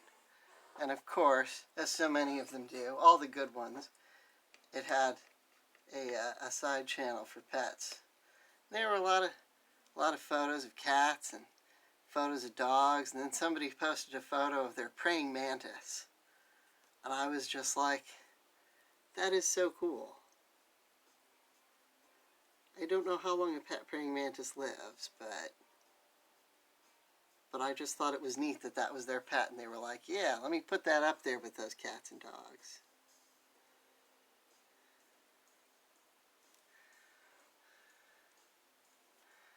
We, in theory, had a pet praying mantis for, I don't know, a month or so once. But it was a wild one that we caught outside, and it was way late in the season. So we kind of figured she wasn't going to live long. So we brought her in, and we kept her in a bug cage with some sticks and everything, and we actually bought her feeder crickets, and she laid an egg case. There wasn't anything in it, which we know because we kept it long enough just in case to see if it would hatch, which it did not. But it was still pretty cool, you know. And she didn't live super long. But she was neat. She probably lived a week or two longer with us in captivity than she would have if she had been left outside in the cold.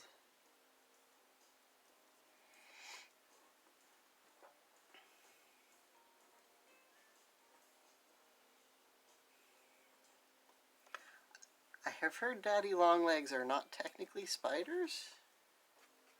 I don't know if that's true or not.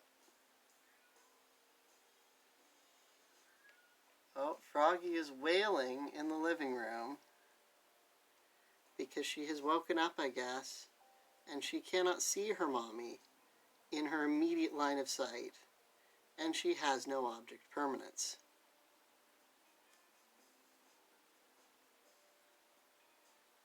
Life is terrible, and she is clearly all alone.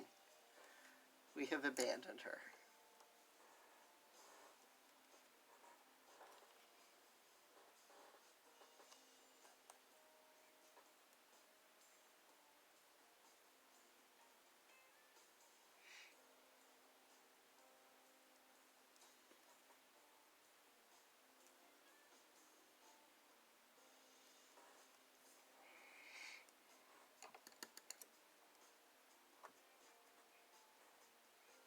Oh, my wife says she thinks that manta lasted almost to the new year.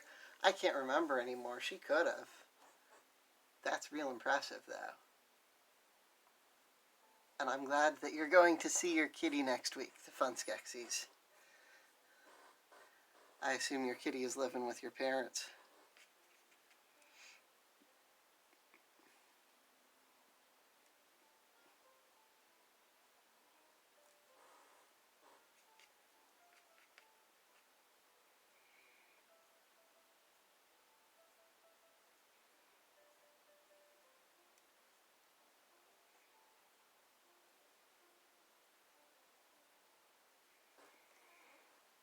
Just going in super dry. Trying to hit up some of these details. Intensify the shading a little bit.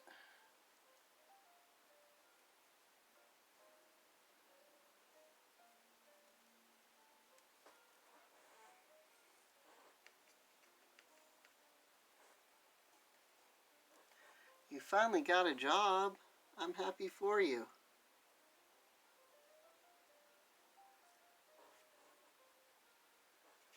I need to get me one of those.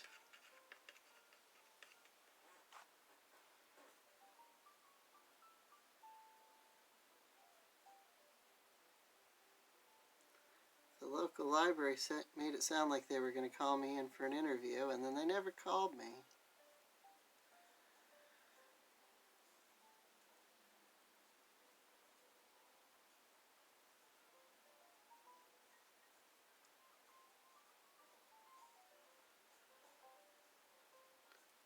I mean, if I could make a living off of just doing this, I would. Absolutely.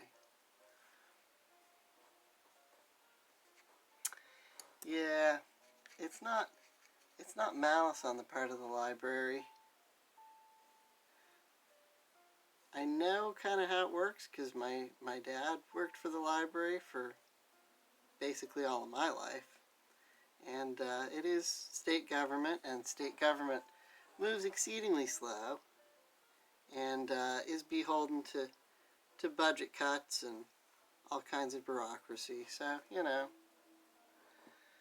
they try, but there's a lot of gears that have got to turn for anything to happen. I ain't mad.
I will say one thing I really liked about the form that they sent me that had like further questions and where they said they were going to call me and everything. They had a section where they asked for my pronouns, preferred pronouns, which I really appreciated that. I mean, I can't be surprised that librarians are on the forefront of being aware of that kind of stuff, but it's nice to see. I will say it's not something I have encountered much in my job hunting. Oh, my wife says Froggy found her. That's good. She ought to know where her person is in the same room where she always is. And yet, sometimes she'll sit at the bottom of the stairs with me trying to convince her that Bridgie is up there in the same place where she always is, where Froggy knows she is. And she just looks at me like she doesn't believe me.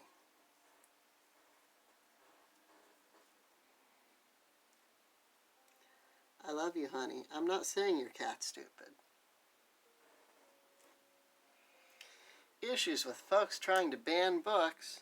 I did mention my father was a librarian for basically more than my entire life. For 40 years almost. I gotta tell you, the people trying to ban books, not new.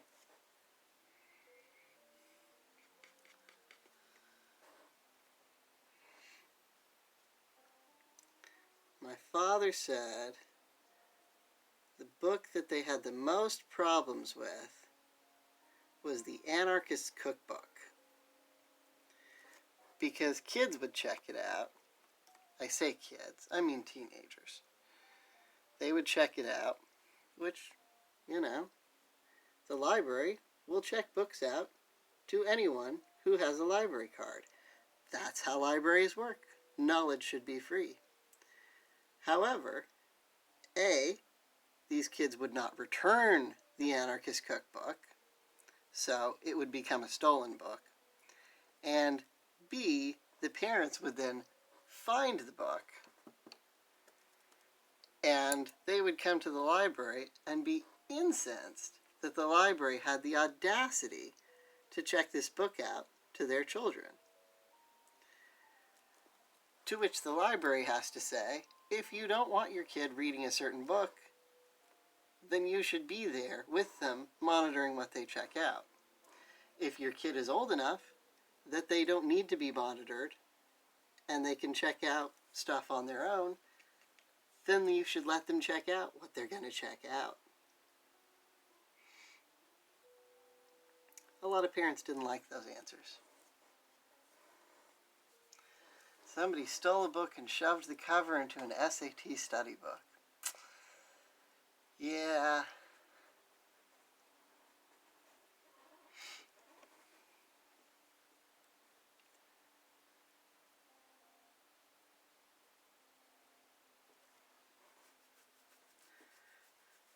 I don't like it when people steal books from the library. It's like, I don't know. It seems like stealing money from poor people. It's wrong on so many levels. But I also know it's a thing that happens. Alright, he's pretty detailed except for the face. But I'm getting pretty happy with that. We're at, 1 minute away from the 2-hour mark. My wife says that Froggy wants her to call the cat, because the cat feels that if she is called, then said human is obligated to pet her. Somebody stole your copy of War of the Worlds. It's public domain. You can read it on the internet. Oh, I read that book in high school. It was weird.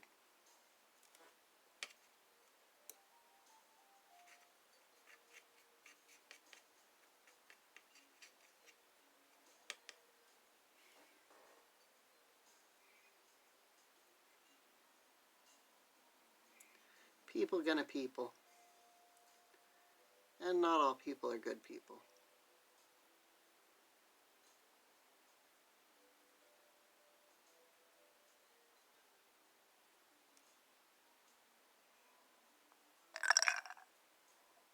Oh, I know that sounds weird when I get a text message on my phone while it's streaming.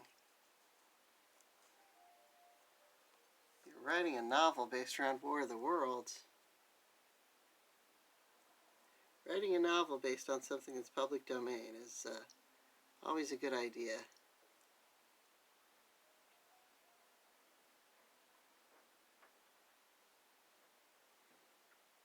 That's why there's so much Sherlock Holmes stuff out there.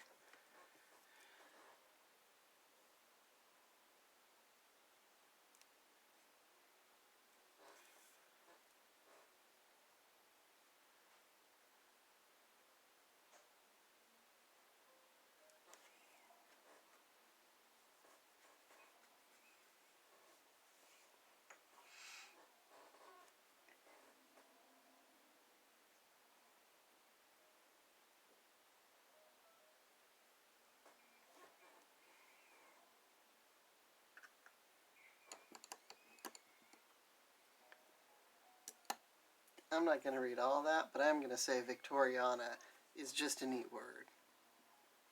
It is not a term it would have occurred to me to use, and I like it.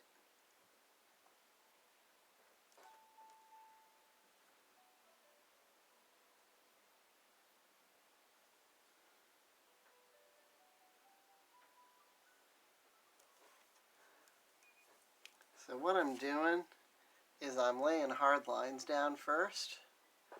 Gosh, I hope I'm holding that up right. And then I'm blending them with a very slightly damp brush.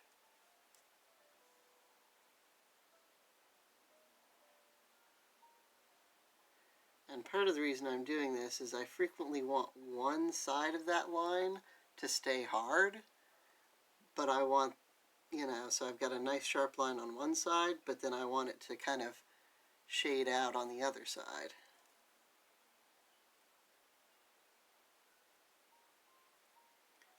So it's a real nice way to kind of control that color.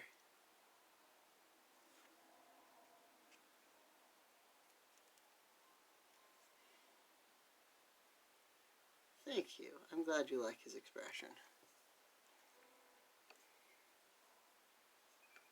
I felt like it was kind of a generic demon-y grin sort of expression, but it works.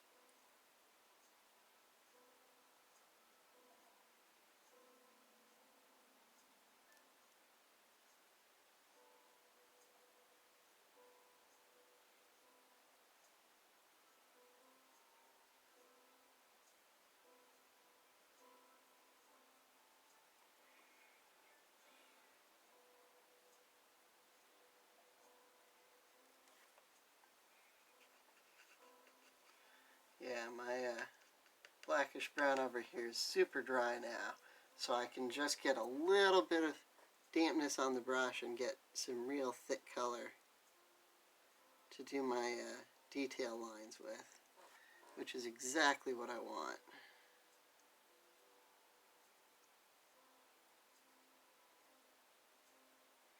Plus, I like using this same color throughout for all of the Krampuses, because it gives me a little bit of consistency across the pictures, kind of ties them together.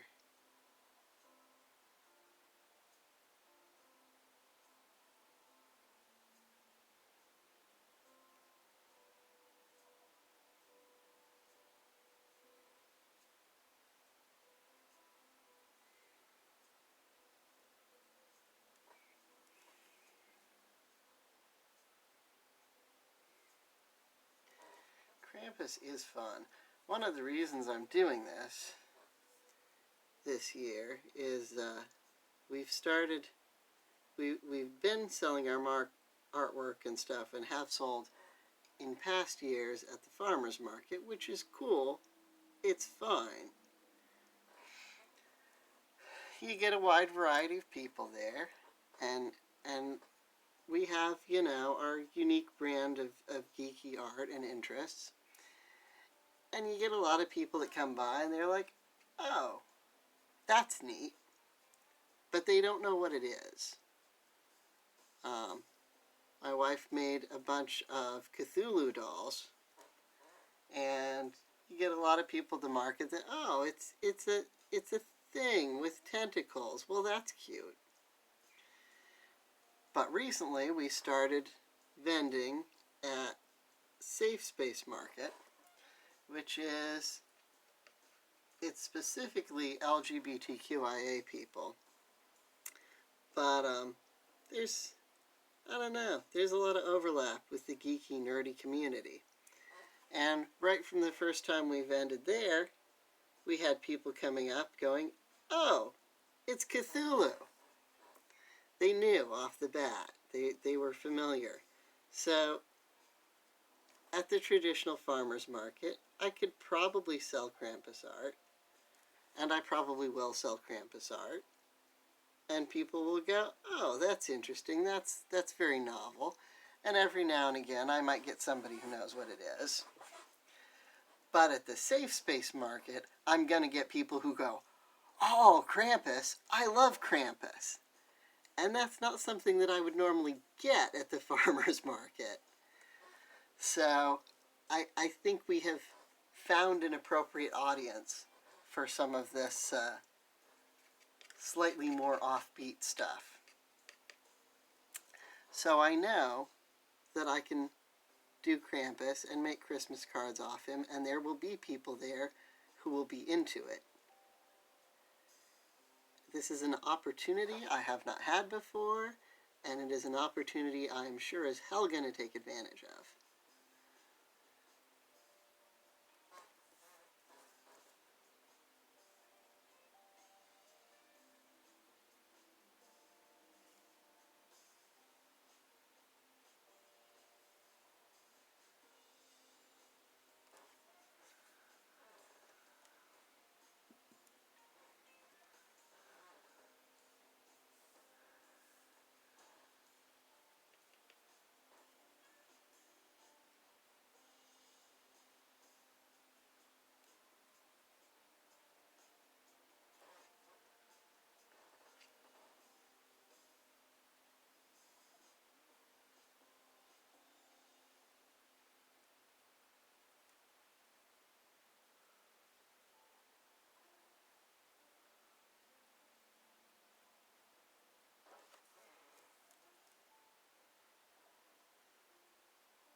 Williamsburg has a great convention called Scares That Care.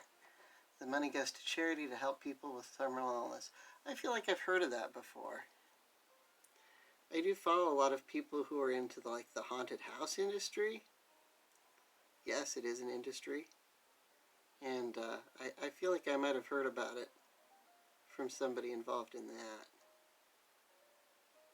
If you are interested in following people who are into the haunted house industry, Stilt Beast Studios is like awesome.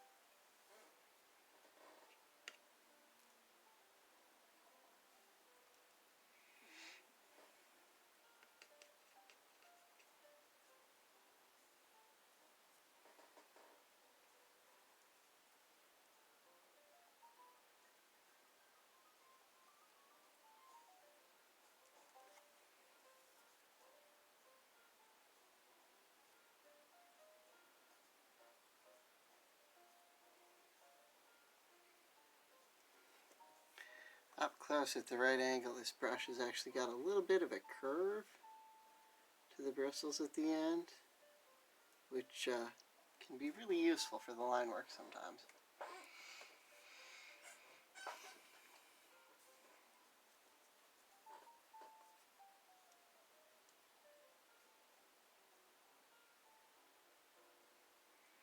Got chased by a chainsaw at a haunted house. I've totally seen that happen. Honestly, it's been a while since we've been to a haunted house. I like the concept of haunted houses. My problem is when I go to them, what I really want is to walk through it with the lights semi on, just so I can see all the details and see everything that was there, because it's just cool prop work, which is not really appropriately experiencing the thing as it's designed.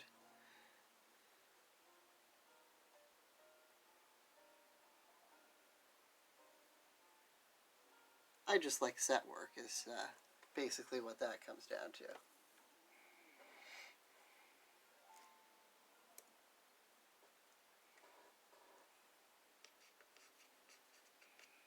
What I would like to see is some of the Meow Wolf type art installations, because that is a little bit more like that. It's that whole like major set work kind of stuff, but you're not rushed through it with, you know, scares and stuff.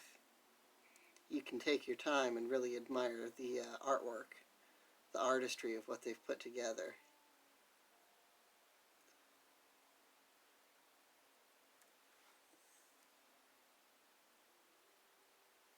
Unfortunately, there aren't any of those super close to us, so it would definitely be a trip we would have to plan for.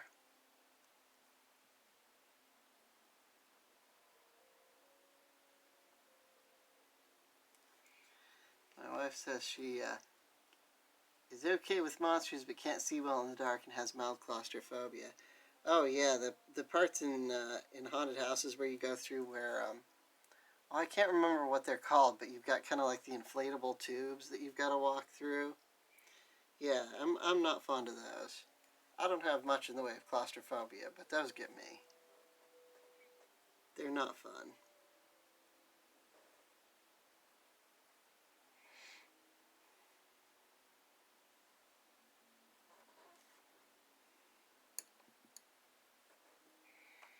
All right. I think it is time to paint in his eyes.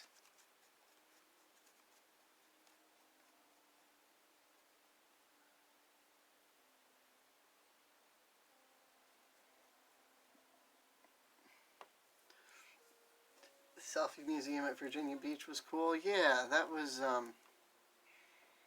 oh, I can't remember what that place was called. Planet something. It was very cool. first we went in and we thought it was just going to be like some cool stuff you could take selfies in, and that was okay. And then we found the secret hidden door and got deeper in, and it just got exponentially more awesome. Much harder to take photos in because a lot of it was dark, but it wasn't like jump scare spooky. It was just cool.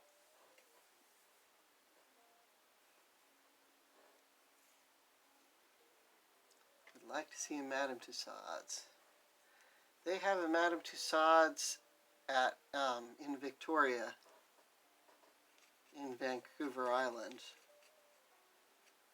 And I looked at the outside of it the last time I was there, which was decades ago, and it was a little too pricey to go in.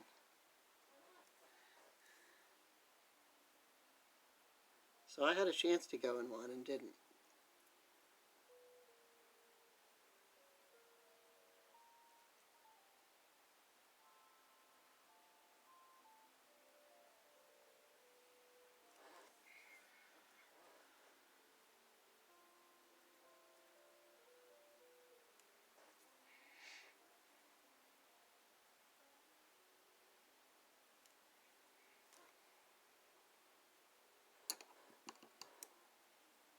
Alright. I think we're good here on him.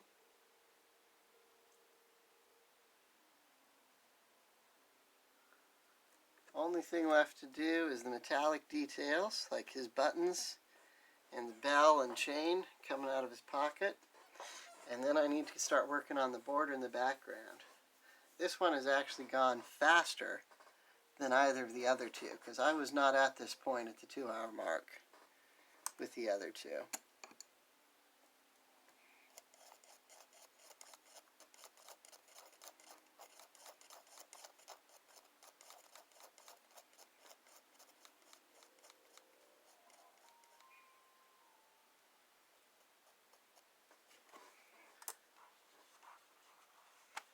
So we got some nice, when I'm talking metallic, these are super metallic.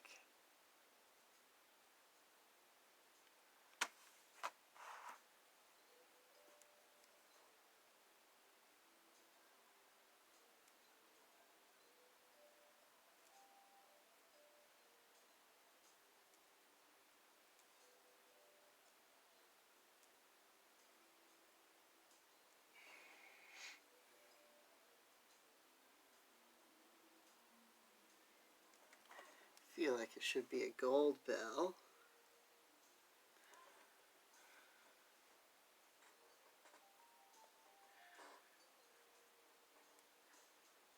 A little bit Vincent Price asked about his eyes and eyebrows. Well, that's definitely a compliment. I'll take it.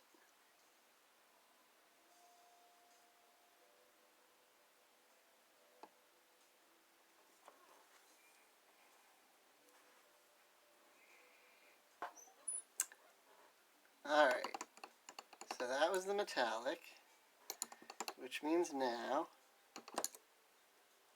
I need to instantly change my water, or else everything else I do afterwards will be metallic.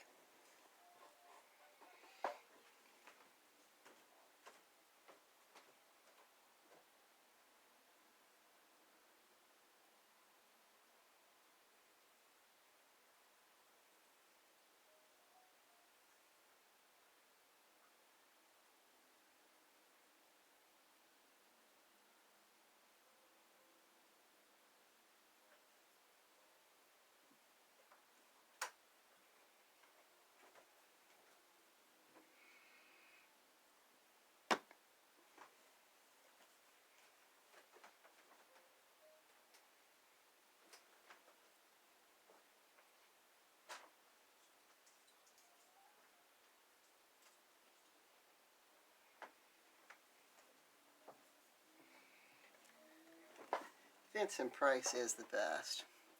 When I was a kid, I used to really dislike Scooby-Doo.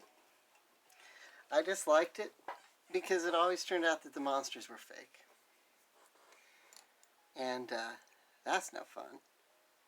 You know, I wanted the monsters to be real.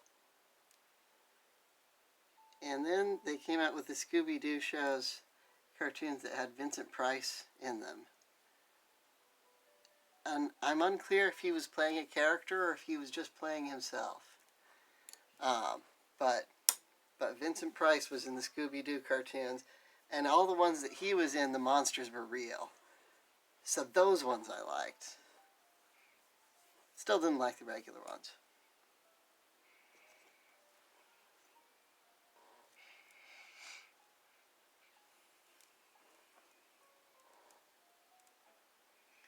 So I know I want like thorn branches interweaving. I might just make them kind of branchy.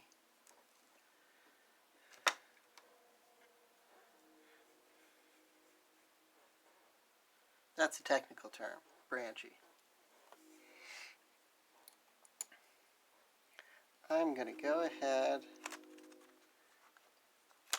and straight up use the brown, maybe mixed with a little bit of black for this. That is what I used for the branches of the holly on this guy, was just this straight brown. And you can probably tell I'm a fan of this brown just by the way the cake looks. It's well loved. Let's put it that way.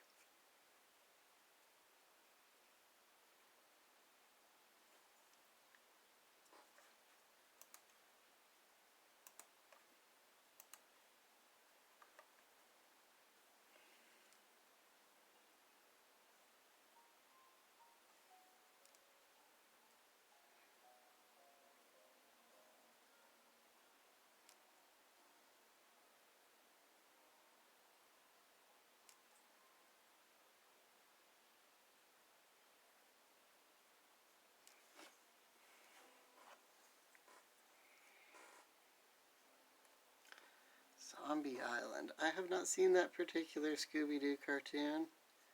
Is that one of the newer ones?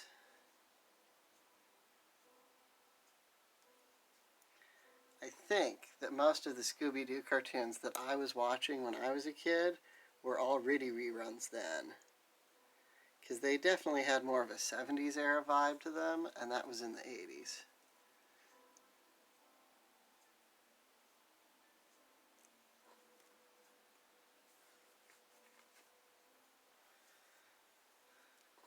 Zombie Island was the first ever Scooby-Doo movie, and considered to be the best. I might have to look it up. I don't think I've seen it.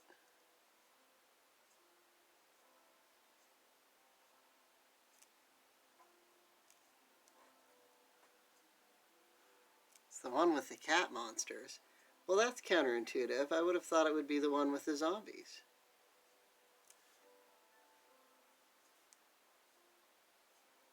Does Zombie Island not have zombies?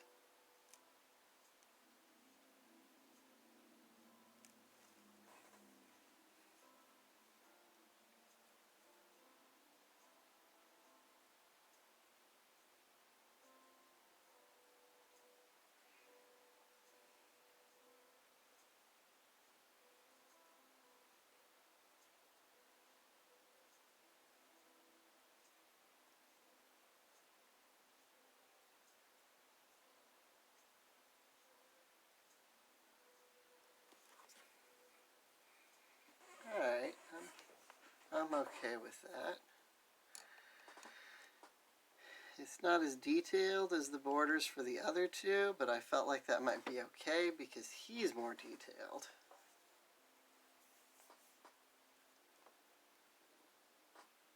Oh, I saw the lag just then.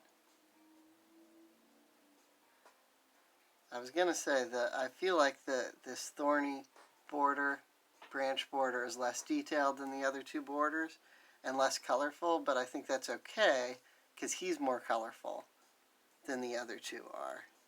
So that kind of offsets it. That's my thinking anyways.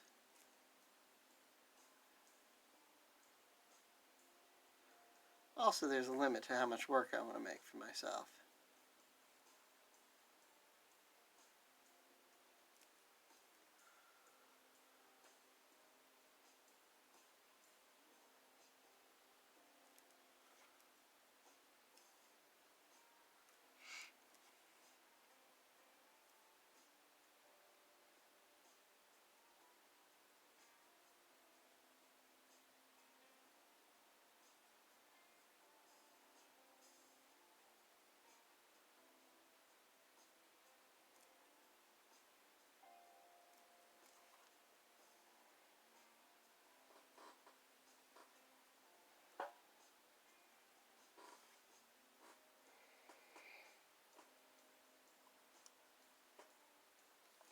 This is a heck of a lot faster border when you're not drawing leaves and stuff.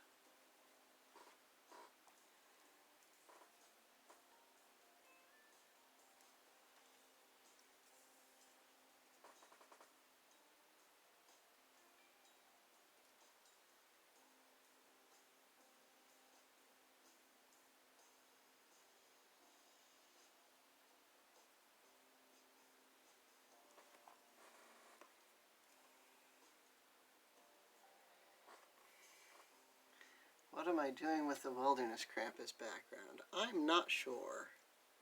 I mean, wilderness, obviously. I am trying to do fairly simple backgrounds for all of them. I will say I have his hooves showing, so he should probably be standing on a hard surface, unlike that first one that was standing in snow. Maybe a rocky kind of environment, mountainous almost.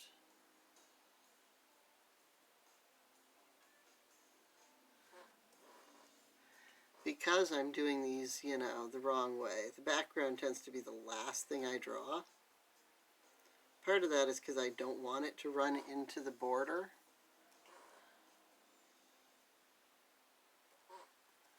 So, yeah, I'm open to ideas on that one.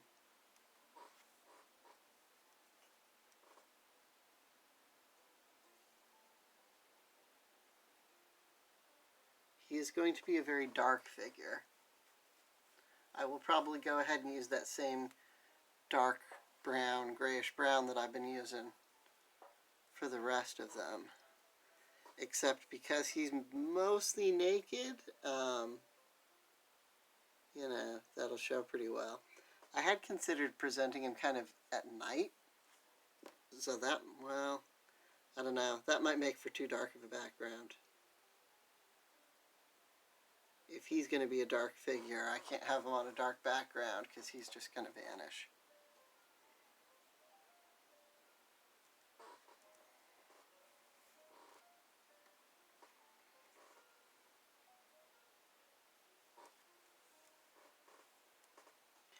Krampus can't ice skate because of the hooves. Well, this one can. You could make a skate for his single human foot, and he just would have to skate on the one foot.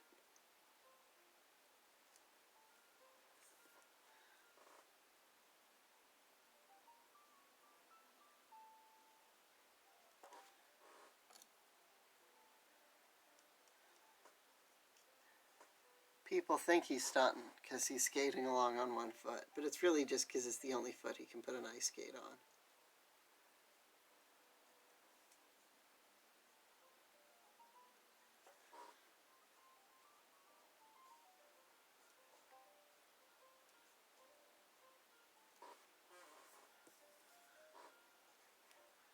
on.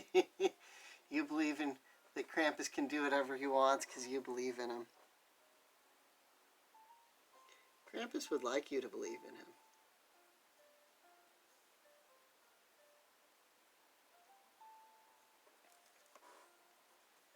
Alright, my metallics are probably dry enough. I can do a little bit detail on them. Make sure that's finished. When I was a little kid, I came up with this. It was actually a play, which I later kind of wrote down. But in this play, my wife probably already knows what's coming. It was about these kids who went to visit God to ask him why the sky was blue. Because, asking the real important questions here. And in that play, I had Satan visiting to talk with God. Just kind of as an aside, like he was on his way out as the main characters were on their way in.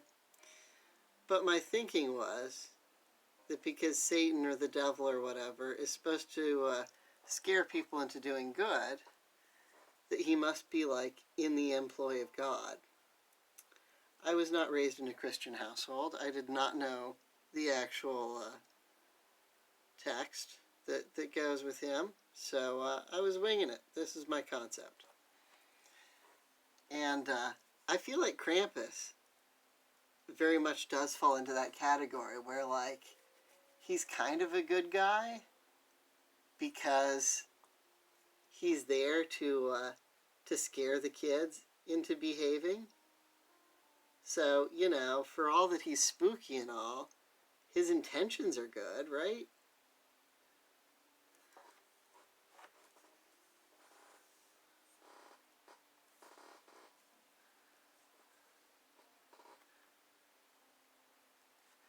That, or, you know, he just wants to eat bad children because evil children are delicious. I'm really not clear on some of the deeper mythology surrounding Krampus. Can you tell? I need to do my research. I ain't planning to roleplay him,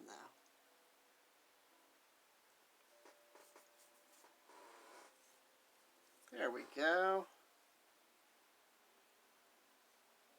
A little bit of detail.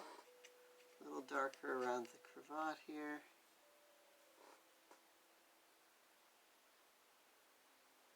Bad cop to Santa's good cop. Exactly. I mean, that is basically the theory of what he's there for. So yeah, Krampus may not wholly be a bad guy.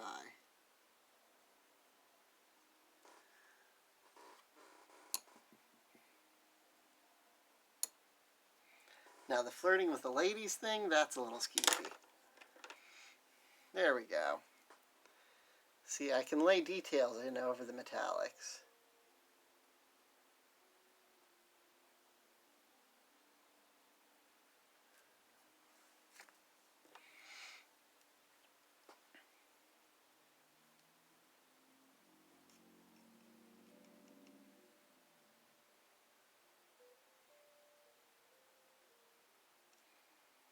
I know he steals away the bad kids. I'm really unclear on what he does with them afterwards.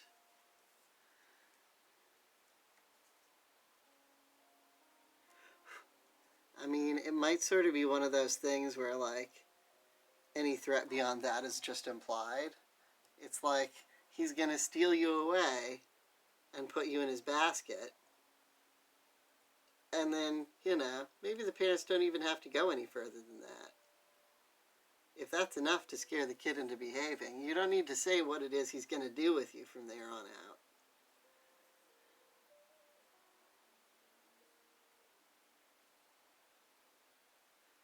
I mean, for all we know, he just, you know, gives them a ride around and jostles him in the basket, and it's uncomfortable, and then he, you know, dumps him on the side of the road somewhere.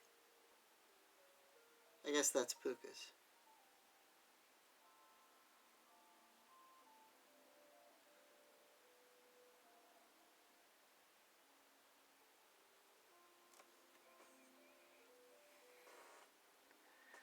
Krampus flirting with Marilude at a party.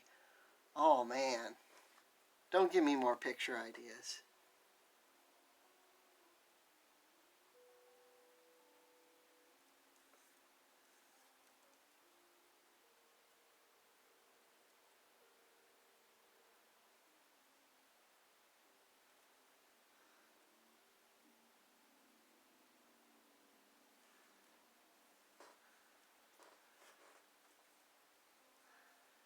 You've read that he supposedly takes the kids to hell, but yeah, that does seem excessive.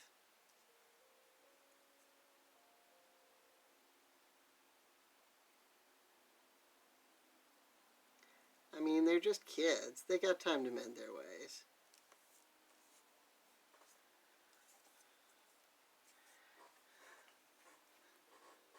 The whole point of people like him, creatures like him, is that you scare the kids into behaving so that they're, you know, redeemed. So that they become useful members of society.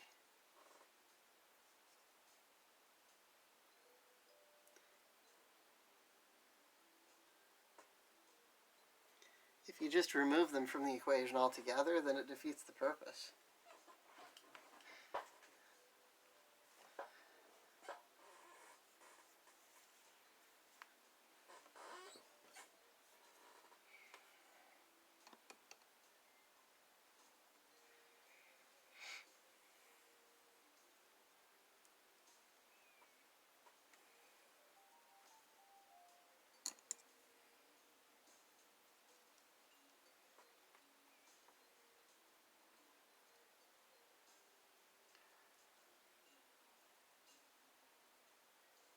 Okay, that looks like a spammer. I'm gonna ignore that.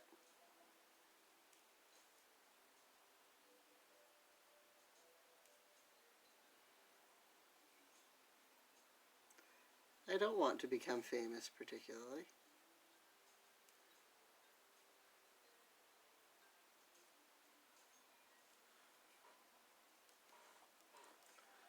Drowning, eating, or transport to hell.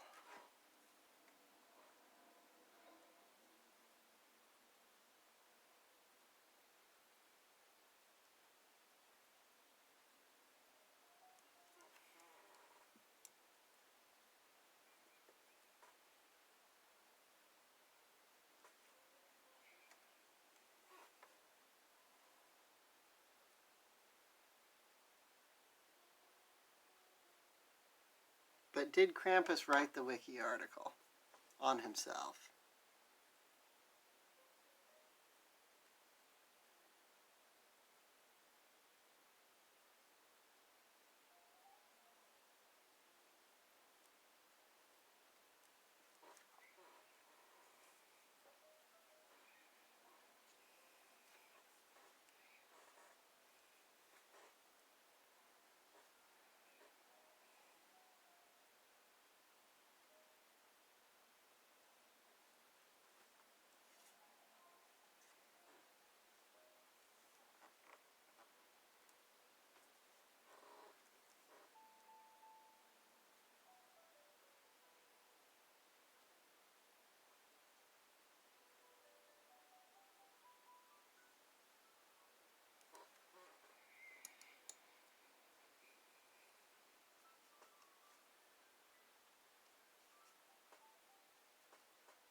Krampaganda. I like it.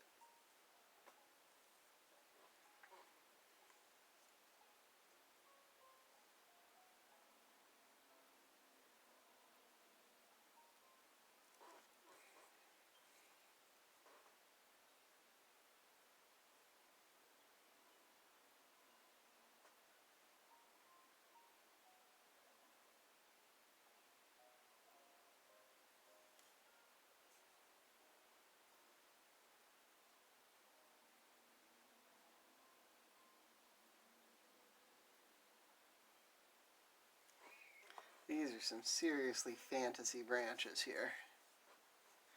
They're getting a little wild.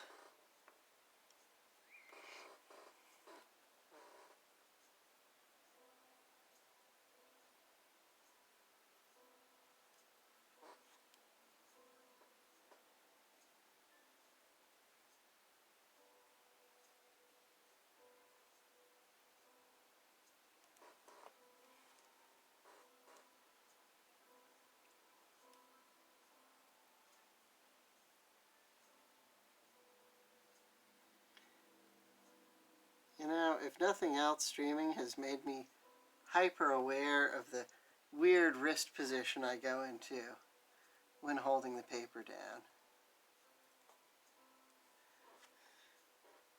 Left-handers, you know?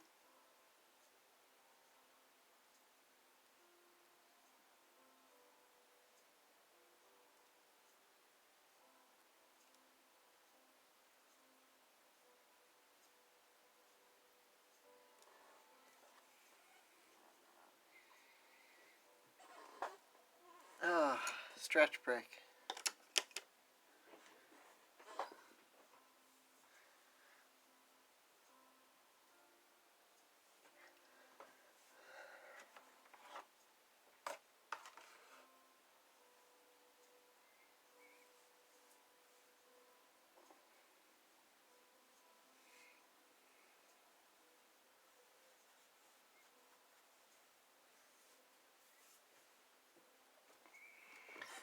Thank you. I appreciate the compliment. I will probably not finish this completely on stream. I did not finish the others completely on stream. I still had the borders and backgrounds to go on them. So I probably will be ending the stream pretty soon. Definitely at the 3-hour mark, if not sooner. I'm getting a little stiff sitting here. But hopefully I will be able to get the border and background finished early tomorrow morning. And I'm going to try and stream the last Krampus picture tomorrow afternoon. I've been starting the streams about 2:30. So that's my basic plan. I've already got somebody who wants to buy a pack of cards of these. So Christmas cards of these will definitely be on their way. And the folks who already spoke for a set of Christmas cards of these also gave me an idea for some New Year's cards. I don't know how many people send out New Year's cards, but I'm going to do it because A, the idea is good, and B, they're cool people. Yeah, and it sounds like my wife is going to be finishing with work soon, so I want to sign off and spend time with her.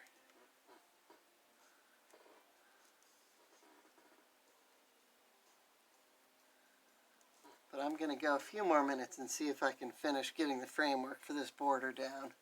I'll go back and do the thorns on it later.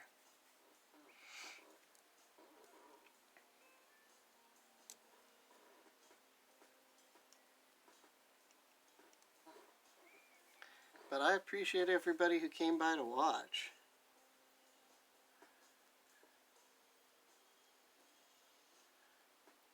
I've never raided anybody before, but I might try it.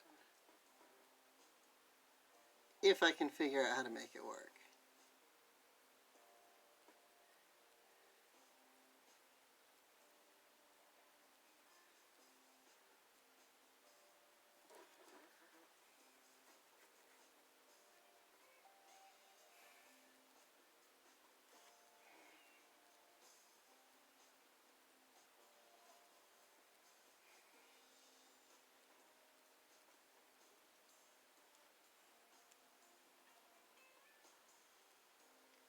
Yeah, we'll see if I can't go to 5:30 here.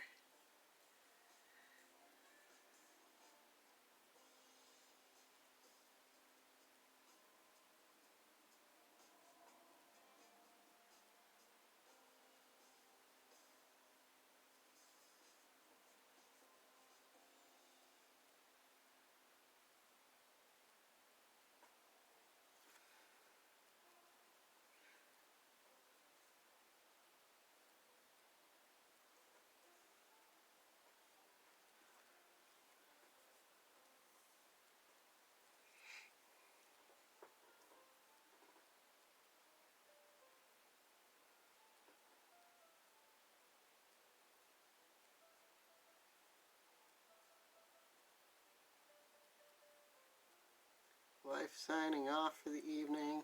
I know she's the one you all came to talk to, right? I think she's the best part of my channel. I might be biased.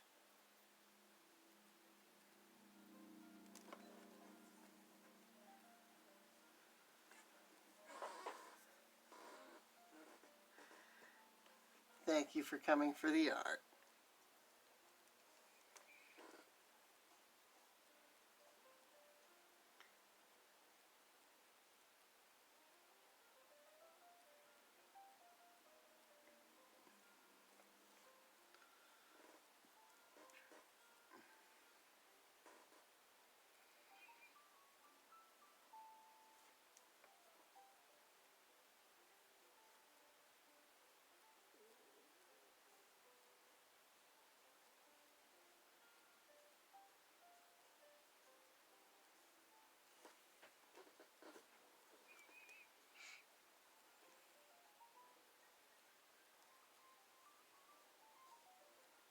Yeah, I do see somebody else I follow who is also doing art, who is streaming right now.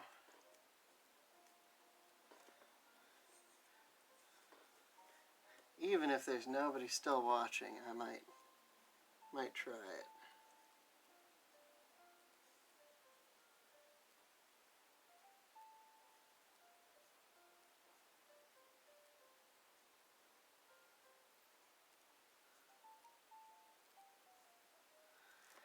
Alright, I know I haven't finished the border, but I'm getting stiff.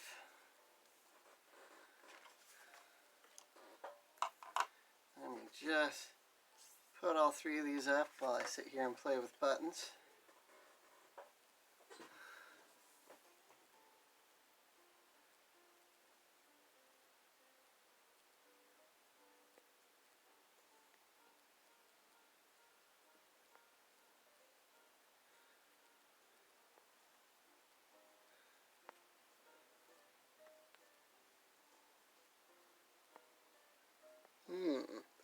Not a lot of options on this thing.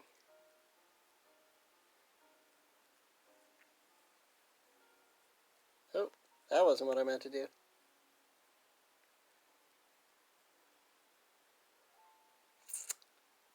I do not see a raid option, so I may just have to end it.